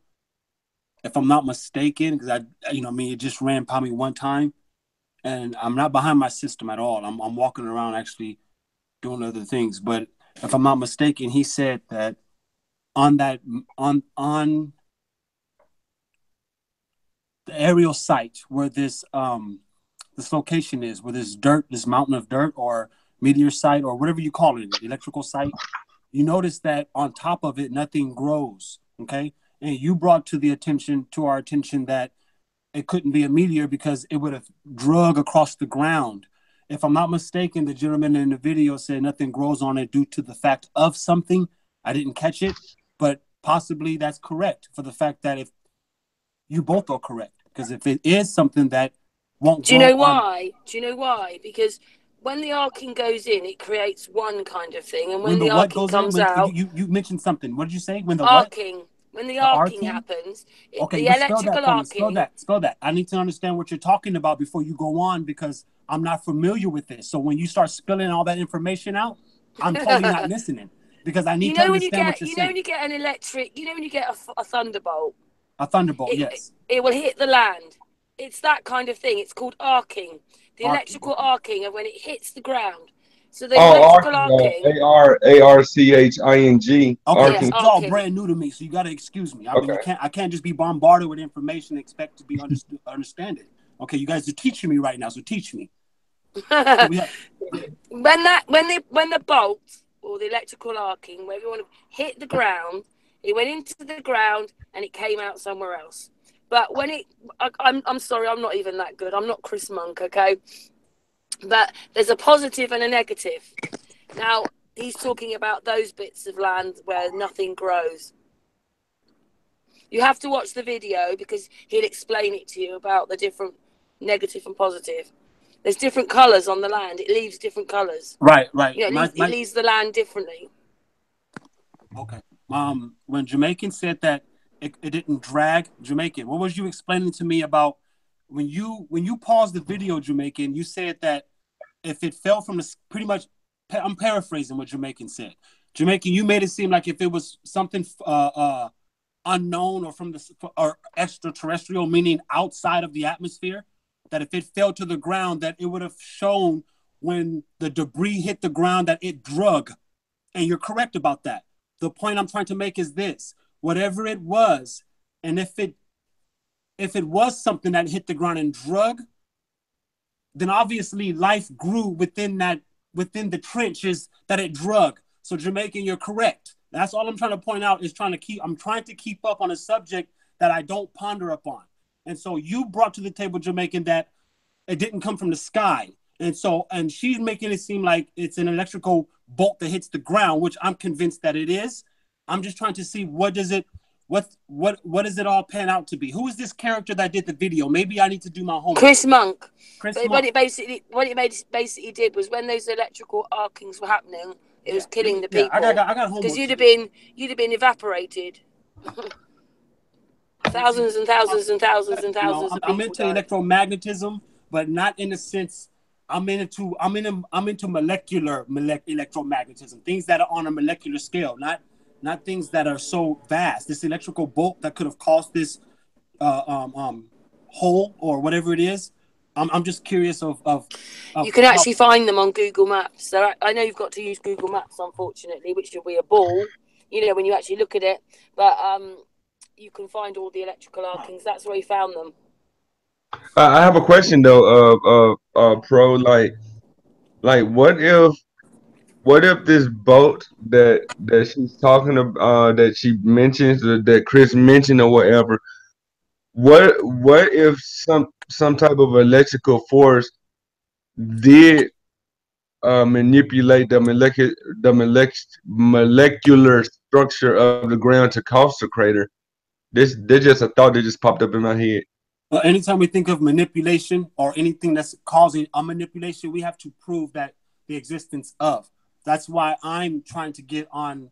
I guess I'm trying to get the foundation of what we're discussing, because now you know what I mean. So because the way if anything gets manipulated, okay, we have to be able to identify what that is before we say, oh, it's being manipulated. Okay, so are you saying that there's electrical currents, like condensation lines or conduit lines in the earth that's causing this hole? Or I'm just trying to keep up. That's what I'm trying to do. No, they happened on top of the earth originally. It was a build-up. I said a little bit earlier on, there was a culture of people that were actually wearing headdresses. In the sky, they would have seen these rings in the sky. And then eventually those rings caused the arcing because it became too much. But we're talking of a long time ago. But anyway, that the arcings were caused because of it was happening over time, and then eventually, dunk, it happened. But we do get some of those arcings now. They're just smaller, maybe not as big as they were, and the ones he's found on Google Maps. Are these sites? Are we able to charter upon these sites freely, or are these sites restricted to the public? Oh, you have to find them on Google Maps. He found them on Google Maps himself. Right. So once I find one, am I able to charter, or should I say, voyage to that location? I'll tell you what. Maybe what you should do is, right, if I could help you this way. Artist is another member who would be able to do this. He's also done the electrical arkings. Maybe you should come on Sun and Moon, and Artist will explain it to you. Oh, definitely, yeah. Subscribe to her channel. Artist, artist be dropping so many jewels. Pro is he be dropping jewels. It be having me scratch my head like, huh? You know, and At the moment, but Chris Monk's not is taking time out, and he's doing volcanoes. Yeah, that's right the now guy. at the moment. That's the guy I was trying to tell Sean to look into when we was talking about the no forest on Earth. I was telling him to look into Chris Monk because Chris Monk has my attention as far as the arcing and all that. So that's what I was telling I've sent Sean you the about. link, Dre. I've sent you the link. All right, thank you. On Hangout, so you can watch just it whenever you want. All right, thank you. Just to kind of like maybe I can kind of touch on what Pro Freak was saying for a minute as far as being able to visit the actual sites. I think that might depend on whether that site is in what we call a restricted area. I don't think that this is something that these people are making a concerted effort to actually go out and stop people from visiting. So like, for instance, if, you know, the site that's being referred to is, say, somewhere in, you know, let's say California, where they don't restrict your access, more than likely, I would imagine you could probably go check it out. But if that particular feature happens to fall within like Area 51 or something, obviously, you know, they're not going to let you in there. He found quite a few in Italy. You know what I mean? And they went bounce, bounce, bounce. They went next to each other. So they went in, out, in, out, in, out. This was really dramatic arcing that happened. hey, Karen, Sean got a question real quick. He says, does Chris Monk does he? Because surely he's gonna do a live stream about thunderquakes, and he want to know if Chris Monk basically if y'all discussed about HAARP. I think we had a discussion like about I just said, Chris Monk's taking a little bit of time out right now because he did an awful lot of research on Sun and Moon. He's been doing a few things lately, and at the moment he's just researching on volcanoes.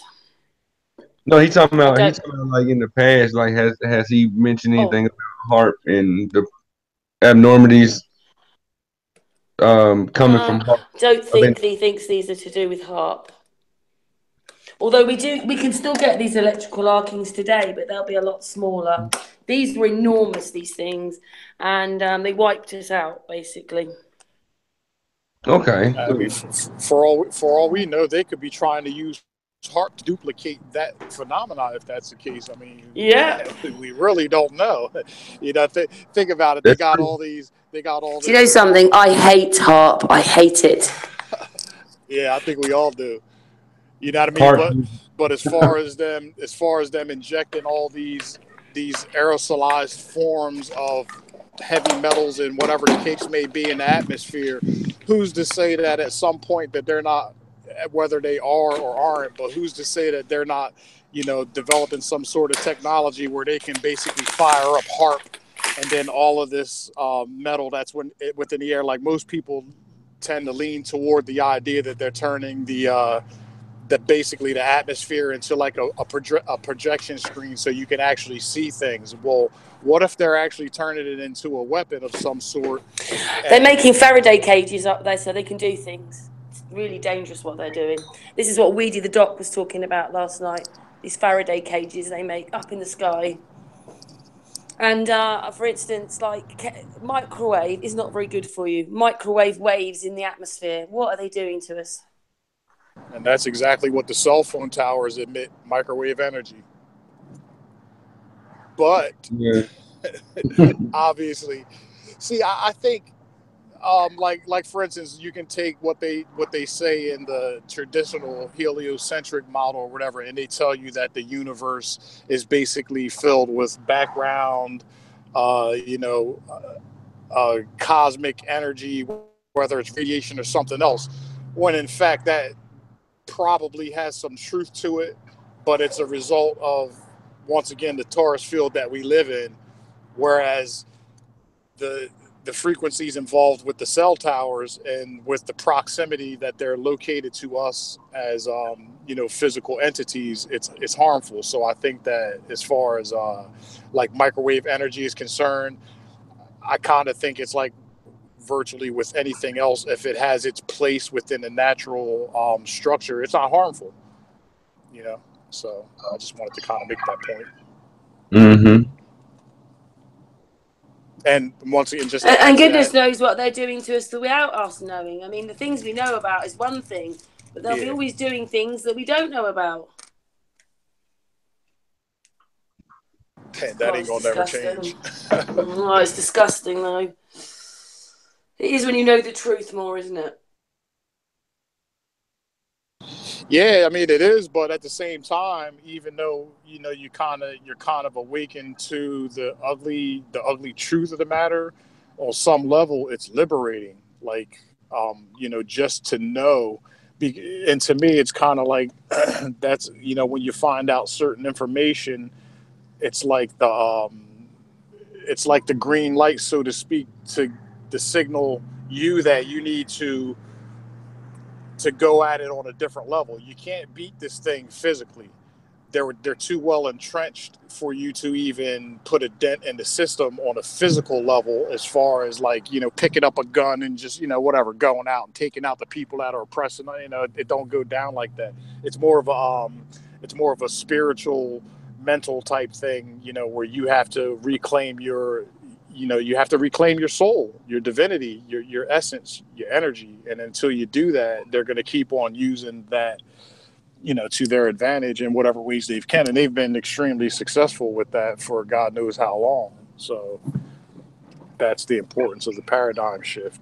Mm-hmm. People need to reclaim, their essence.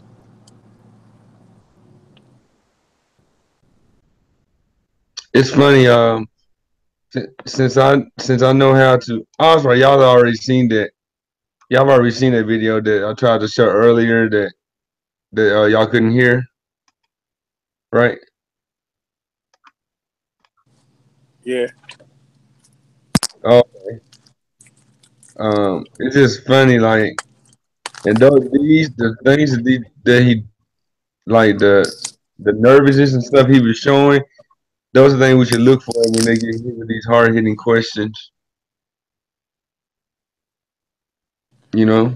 I mean, I agree. I mean, people that successfully know how to read people's body language obviously have more success. And not to say that you should be out to manipulate people, but when it comes down to whether it's debating or having some sort of a dialogue with what you would consider to be an opponent, so to speak, body language and that physical interaction is key.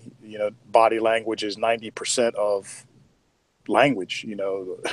Only 10% of it is auditory, meaning that basically a person can say one thing in your presence, but their body language can be telling you something completely different.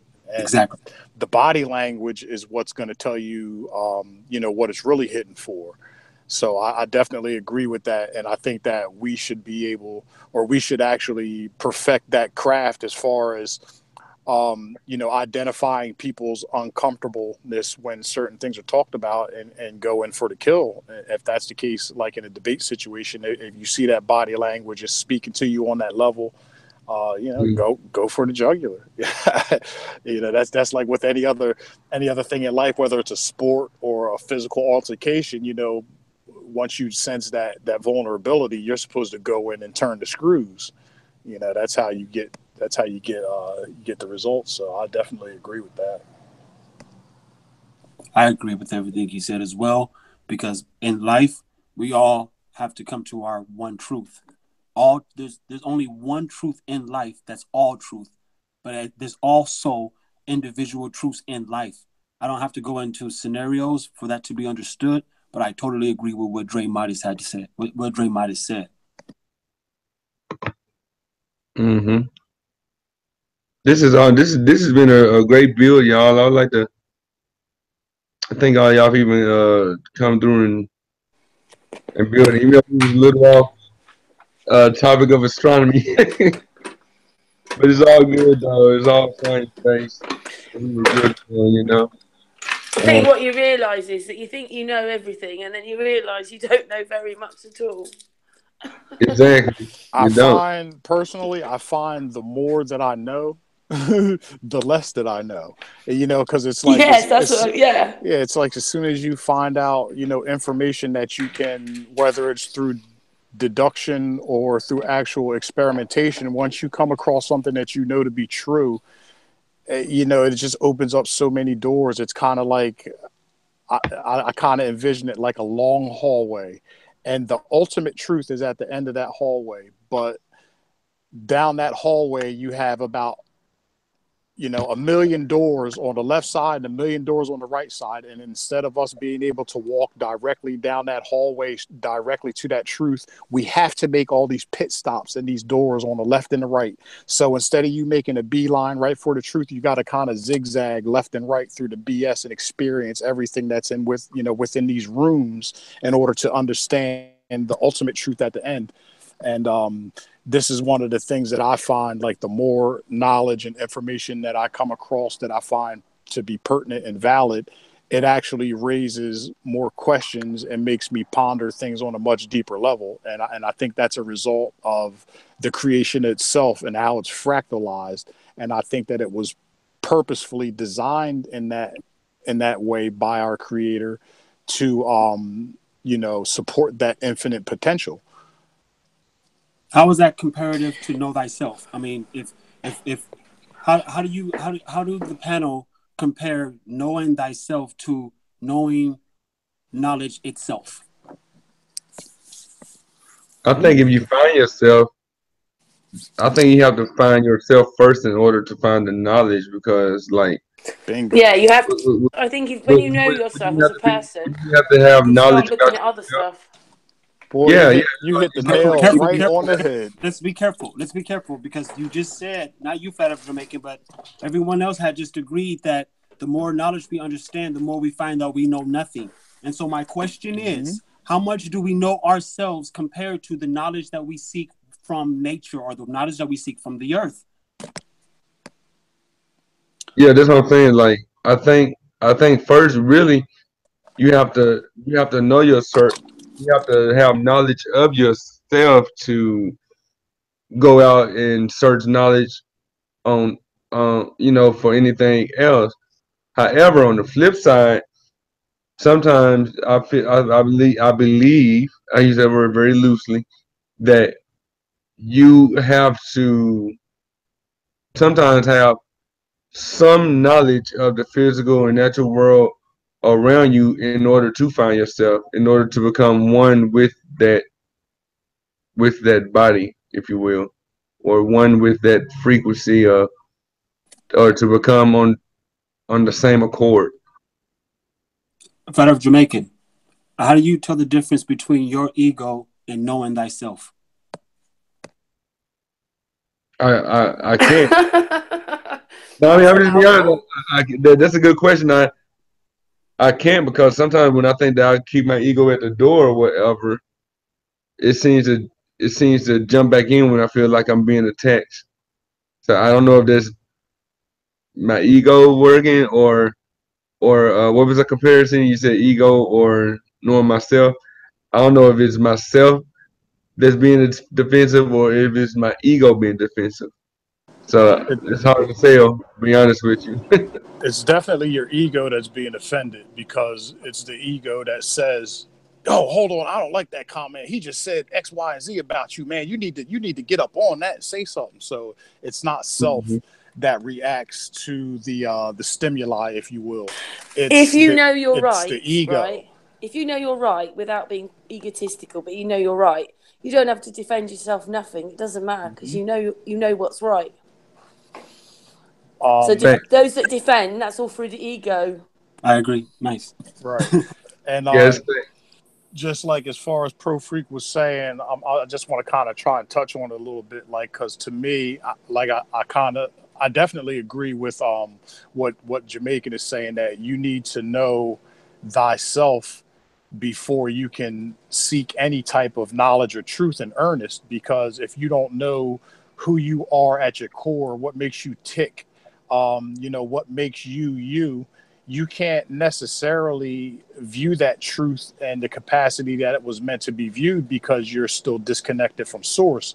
So in order to be connected to source, you need to know thyself. Once you know thyself, you become connected to source, and those truths are more understandable when you come across them. And in my experiences, and a lot of times, like I said, I made a conscious decision to seek the truth, and I can honestly say, unequivocally, hands down, that 45-50% of the knowledge or information, if you will, was information that literally sought me. However I came across a lot of the Yes, I information, understand what you mean. I can't even describe to you how I'm aware or know half the stuff that I know, but at some point in time in my life, that information was presented to me, whether it was because I asked for it or subconsciously I was literally out seeking it, which I was. But the point being is, when you find who you are as a person, when you become one with yourself, it's a part of that symbiosis. It's a part of that what do you call that synchronicity, and that information and that knowledge starts to come to you. It seeks you as well as you seek it. So I definitely think that knowing thyself is paramount. Yeah, I agree. I mean, that was Yeah. yeah, I totally agree. I'm sorry, go ahead. I was just thinking as well, like, I don't know whether I would have been into all this if I hadn't been a flat earther either. Like, all the information that's come through the group and through people like Chris Monk, and there's Matt Jerome and his triangles. There's so many more people. I don't know whether I would have known all that if it hadn't been for doing this group and being a flat earther. I don't know. I don't know if I'd have been interested. But when you start waking up, everything changes. Right. And just to kind of drive that point home, we witness this every day. Look at how many people that you may know on your friends list, whether it's Facebook or whatever else, that are afraid to be themselves because the knowledge that they're faced with is something that they feel like they may be ridiculed for learning or sharing with other people. That right there is separating you from the truth, because you are not one with self. You know what I mean? I just wanted to kind of make that point to drive it home. Yeah. A lot of people are depriving themselves of the truth because that ego steps in and it says to them, oh, that stuff's crazy. These people are nuts. But you don't want to learn that. That's the ego telling them to do that. Yeah. I this whole spiritual movement, though, changes all that for me. Yeah, you don't have to worry about all those things. You just get on with it. And then all people are connecting now on a higher level. It's like Dre knows. I just always feel like, since I've met you, it's not been very long, but I always feel you on a higher level. You know? Yeah, and I know exactly what you mean. It's almost like we know each other because you can kind of relate on a holistic kind of level, where it's like, I know exactly what you mean. Like I was saying, and that's exactly why I mentioned the other night when I was on your show that I literally feel more at home and comfortable on the connections that we've made through Hangouts and live streaming than I do with some people that I deal with in the flesh on a regular basis. And it's simply because they don't share that same energy that people like you and I, experience and propagate amongst each other. So definitely consider each and every one of you to be family, as if, you were in my kitchen and we were about to make some peanut butter and jelly sandwiches type deal. You know what I mean? I like love all of you just that way. Maybe that's because we're not worried about like this whole ego thing. That's it's not there. It doesn't matter. We just want to get on. We want to know and want to understand more. We already know. We don't know everything. So we don't have to go, hey, I'm right and you're wrong. Sorry, so I'm getting ready. And Jamaican, I'm really sorry that I didn't add you like earlier on. I was so busy and I kept thinking, I must speak to Jamaican. I'm so glad I have. You fine. I knew it wasn't no rush, Karen. I knew eventually, you would come here, and actually, since you already got the floor, I'm getting ready to wrap this up. Did you want any final statements before we dismiss class? Oh no, thank you very much for inviting me, and see you You want guys to? on Sun and Moon as well. So you want to go? Oh, if you want to, you can go ahead and plug your classroom. Well, we're on later. We should be on with Marlena later, and Lydia, the co-pilot, if you've heard of her from Holland. Okay, so I guess you can go to Sun and Moon Group 2. It's Subscribe. not now. It's Sun and Moon Family United because someone stopped us streaming, didn't they? So we had to do it start again last week. Yeah, they But, censored the truth once again. But yeah, so you can plug in her classroom at Sun and Moon Family United. yeah, 9 Family. o'clock UK tonight. 9 o'clock UK time. Okay, cool. It might be That's awesome. 9:30. It might be 9:30, but 9:30. We're streaming later on tonight. So that'll be about 1 or 2 o'clock here, 3 o'clock here. So Yeah, you want to go and get out of your dressing gown, don't you? yeah, I'm gonna have to anyway because in a couple of hours, I'm gonna have to throw my clothes on and go get one of my pickups. You know Well, what I'm it's been a saying? pleasure. Thanks very much. And that video of Chris Monks, I hope everybody enjoys that. And you might have to watch it a couple of times. But we've got masses more on the channel like that. Absolutely. Professor Frequency. The main channel, well, it's on all the channels, but the main one, the Sun and Moon Group, because obviously the only reason I've moved is because the streaming, I broadcast something they didn't like from the BBC. That stopped one, and you understand the second one. But on the actual main group, all the videos are there. Group, but at the moment we're streaming under Sun and Moon, Family United. Yeah, you seen when the video was playing, I subscribed to your first channel. Yeah. So I can go back and look at it on there. But thank you so much for having me on Jamaican, and it was great to see Dre again and everybody else, Sean and all the other people. I'm sorry, I can't remember all their names now. Absolutely, sister. But thank if you for want to come and listen to a bit more an artist showing you, because obviously I said Chris Monk is having a bit of time off at the moment, then artists will be able to explain some of this and show you the arkings and show you, like, you can actually see it like as it's there. He'll be able to show you.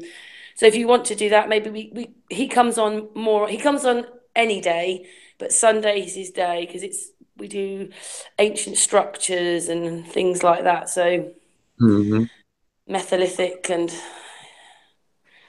if you want to come on maybe on Sunday, I'm sure artists can show you some of this stuff, where these arkings are. Because he knows. Absolutely. I like his little slideshow he had that one day when I was watching your show from the panel. Actually, it wasn't on your show. It was on Marlena's panel. Marlena's panel. Right. He showed us a slideshow of some not paranormal, but phenomenal. Right. Yeah. Workings. Maybe she'll show us those tonight then. I'll get definitely. Everybody out there listening, definitely subscribe to Sun and Moon. Subscribe to Sun and Moon. Subscribe to Sun and Moon 2 and subscribe to Sun and Moon Family United. Family United. Definitely. Okay, Professor Frequency, you want to go ahead and plug your classroom, brother? Yeah, shout out to everybody who showed up today. Shout out to everybody I spoke with today. My classroom is Dojo Time, where we take nigga shit and turn it into scholarship, where we take egos and turn them how to be gentlemen and have conduct. So I'd advise a lot of you. Oh, I like that. Yeah, don't come to the dojo because there's a lot of ego in there. You know what I'm saying? But that's the reason why I come off so strong, because in Dojo Time, I have to train and show these little niggas, pardon my French, but this is how I get down in America. I have to show them how to have conduct, how to get rid of the ego in order to have conduct. And so over here at Dojo Time West, so you'll find me Pro Frequency, yes, as Professor Frequency. I might have to send a few people your way. Yeah, I definitely deal with the hard heads. I deal with the hard heads. I deal with the knuckleheads. I deal with the people I deal with the Gentiles. I deal with the mixed breeds. I deal with all of the ones that people want to discard. You know what I'm saying? The ones so people feel like they're not gonna make it. That's what dojo time is for. I deal with the ones who have. Well, maybe you'd like to come on Sun and Moon and explain this then. I can be anywhere you like me to be, ma'am. I just want you to understand that there's no aggression with me. I just have to stay stern in order for, because I don't know who's our audience. I don't know Sun and Moon's audience, but I have to stay stern in order for the youngsters who do follow me understand that this is what it is in dojo time. As long as you operate in life with your ego, they're not going to get any messages. And like how Dre Midas was saying earlier, when he was describing awareness and being awake, how the information just comes to him. That's how I am all the time. That's why I'm able to wake up at 4 a.m, just like a lightning bolt. I'm just excited. It's because as long as I awake, the information, the knowledge is coming to me. I'm not digging for it. It's coming to me. And it's kind of like, have you seen that movie, Spiderwick? It's a movie called Spiderwick or something like that, where this Spiderwick Chronicles. Yes. Have you seen that movie?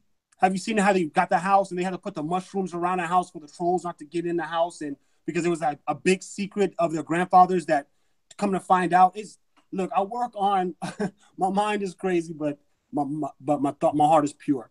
So shout out to everybody who showed up. I'm gonna go ahead and end it. I'm Dojo Time West. My man Phoenix Bar is Dojo Time East, and all we're trying to do is teach these little niggas to put the guns down and pick up a book. Exactly, and that's exactly why.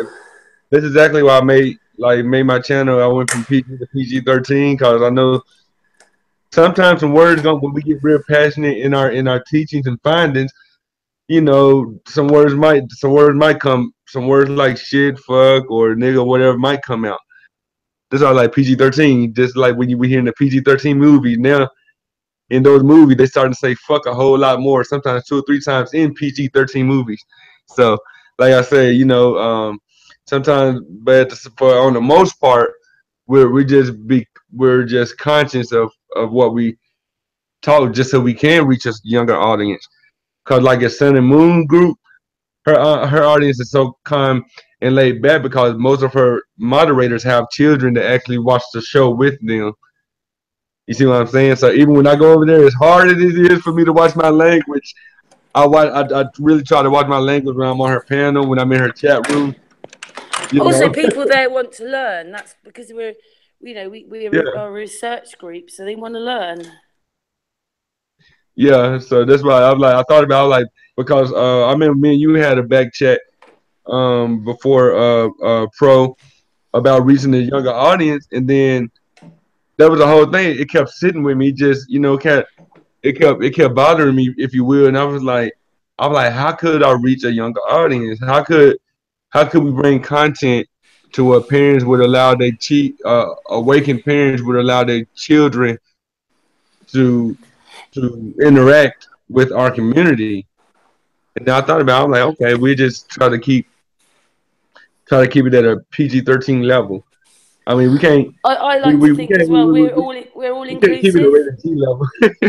We're an all-inclusive group. It's about having the people, and the people are, everybody thinks differently, is differently, believes different things.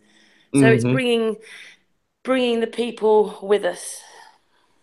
There's levels. It's research, but it's about the people levels. as well. There's levels to it, and Sun and Moon Group is obviously at a higher frequency than Dojo Time. It doesn't mean that it doesn't that mean sounds good. You know, but it does. Allow it to resonate. It doesn't. We have to understand that even though there's a lot of us, we were all. Well, I can't say we, but I can speak for myself. I was operating from one of the lowest frequencies known to man. You know what I'm saying? And so, in order for me to adopt who I was and learn thyself, and in order for me to vibrate higher, I had to know thyself. You know, so the questions I asked today wasn't really daggers. They were just observational questions so people can understand who I am. And I think what it is, it's know yourself, see yourself, accept yourself, and be yourself. Yes, ma'am. Yes, ma'am. You know, and in these 5 or 6 months that I've known you, Freak, I've seen you actually grown. I'm not just saying this because you my homie, but I've actually seen you grown from low frequency to project frequency, and then you professor frequency. I've actually seen you grow. And I appreciate you for saying that. Yeah, more facts. That in my life, that even though I'm on the internet and I'm making these social connections, even when I cut it off and go outside my door, I'm back to a different type of reality. And my reality reflects in my real life. My reality that I really live can take my life away. So when I'm online with you, gentlemen, and with you, ma'am, it only allows me to like have a chance to calm down and take a breather. So you have to pardon me when I do sound uptight. I'm really not. But Jamaican asked the perfect question. How do we convert a nigga to somebody who has more conduct, who knows thyself more importantly to respect thyself? I yield the floor. But Flight of Jamaica, I appreciate you having me, man. I had to pay homage and shout out to Sun and Moon as well. Oh, shout out to you too. It's coming together, just realizing we're not alone and we don't know everything and we're learning and it's coming together and it's happening on a spiritual level, which whatever you want to call it, I call it spiritual level. And it's letting go. It's letting go of stuff, not worrying about, it's not worrying about all the stuff before. But don't forget, we're well trained as in the globe world, aren't we? It's actually letting that globe world go. That's what it is, I think. And real quick, Dre, Midas, you want to plug your classroom or your Facebook, bro? Yeah, because I'm under construction, but I just want to say, it was definitely good talking to Karen again today. I love going to her show. Appreciate the reception when I go there. Much love and respect to you, sister.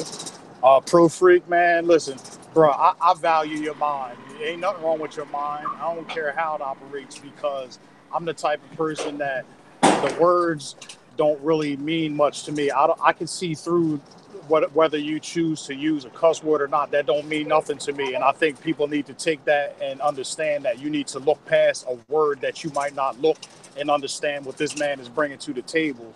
He's he's definitely on a topic, on a frequency that people need to be involved with and absorb that knowledge. So big ups to Pro Freak. He's definitely one of the more powerful minds that I've had an opportunity to build with in the past 6 months. So, bro, you keep doing you, and salute to you, my brother. We seen them No grow. doubt. Do you see though? We're all parts of a puzzle, and we all come together. We all fit together, but we're all different. But we fit together as pieces. And Jamaican, bro, you already know what it is, bro. You my homie. And like I said, once again, I'm proud of you. You know that you set a goal out for yourself, and you did exactly what you said you was going to do within the time frame that you said you were going to do it. And I think that deserves in itself, like a ton of kudos, because a lot of people don't necessarily, follow through with their plans on that level. So I got to give you mad props for that. I love the platform that you present. I definitely think it's one of the most important types of platforms to have. So I want to thank you for, putting the thing together and launching that. Yeah, much respect, brother. No arguing and getting to know each other and opening up and accepting and learning. And it's just... And I think everybody was still waiting on the 20th. Was going to do it on the 20th, but I couldn't. I know y'all had all this information and stuff just really to bust out of you, and so did I. And then that's why the other night when we was on Tiffany and Danny's panel, and we was talking about medicine and medicinal kidnapping and stuff. I was like, you know what? That was my inspiration to move the live stream up a week. Not to mention they probably threw off the trolls. I know they probably sitting there waiting. They probably got 100 sock accounts created just for November 20th. Yeah, you said they camping out in front of your spot like they buying Jordans, huh? And then they came in here. Some of them, they tried to come in here, but they didn't realize that y'all already had wrenches. When I set up my whole channel or whatever, Sean showed me how to give y'all wrenches before even going live, so I wouldn't confuse who's a clone and who's not in the live chat. So, and that's another one too. Since I'm here, I got to give mad props to Sean G. Like, yo, Sean G be going hard, and that brother is dedicated, and he brings forth some powerful information. So, I just want to give a shout out to Sean G as well. That's my dog as well. So shout out to everybody who put all in that dedication, because Time is effort, and effort is time, and every one of us is putting in both. So I pay homage to all of you. Absolutely, and there's science academy Hugs to shows everyone. content will get better, the graphics will get better, or whatever. You know, like I said, I'm still learning to this, but I'm a computer nerd. I can figure a computer device out with no problem. Sometimes it might take me a day, it might take me a week. That's why I'm always playing with new devices so I can get familiar with menus and stuff. But yeah, but before you know it, Science Academy, I have a logo and everything. So, like I said, I do appreciate everybody. I do appreciate everybody stopping through in the chat. I see you, Travis. Let me do one final roll call real quick. Who all joined the chat? You got Travis Cloud, Sean G. You got Pro Freak, Dre, and Karen from Sun and Moon, Family Reunited on the panel. Geo Jeffrey was on the panel earlier. Shout out to him. Nicholas Cabal. Who else? Did I miss anybody? I think Nikki was in here. What was that? I see you. Who else was in here? I could have sworn I seen Nikki. I know I seen Nikki. Flatlander was good. ESA, which is actually the Flat Earth Court, the host of Flat Earth Court. I see you. Let's see. Cinnamon Part 2. All right, we got you. And I know I seen Nikki in the chat. But Nikki, shout out to you as well. And I believe that ends roll call. Oh yeah, Anthem X. You know, I see y'all. Thank everybody for joining and tuning in. The Science Academy is always just discussing science that can be observable and experimental and repeated, that can be tested. You really don't need a college degree for that. You don't need a lab coat. You don't even need a science lab because the Earth is our world. The Earth is our lab. That is our science lab, and you control the environment that you're in. You really don't need a I don't know a higher power controlled environment to practice science. You know, Luke, I see you. I knew I was missing somebody. Luke Marshall, thank you for joining. And as always, y'all, stay true to yourself. Stay flat. Keep it flat. Class dismissed.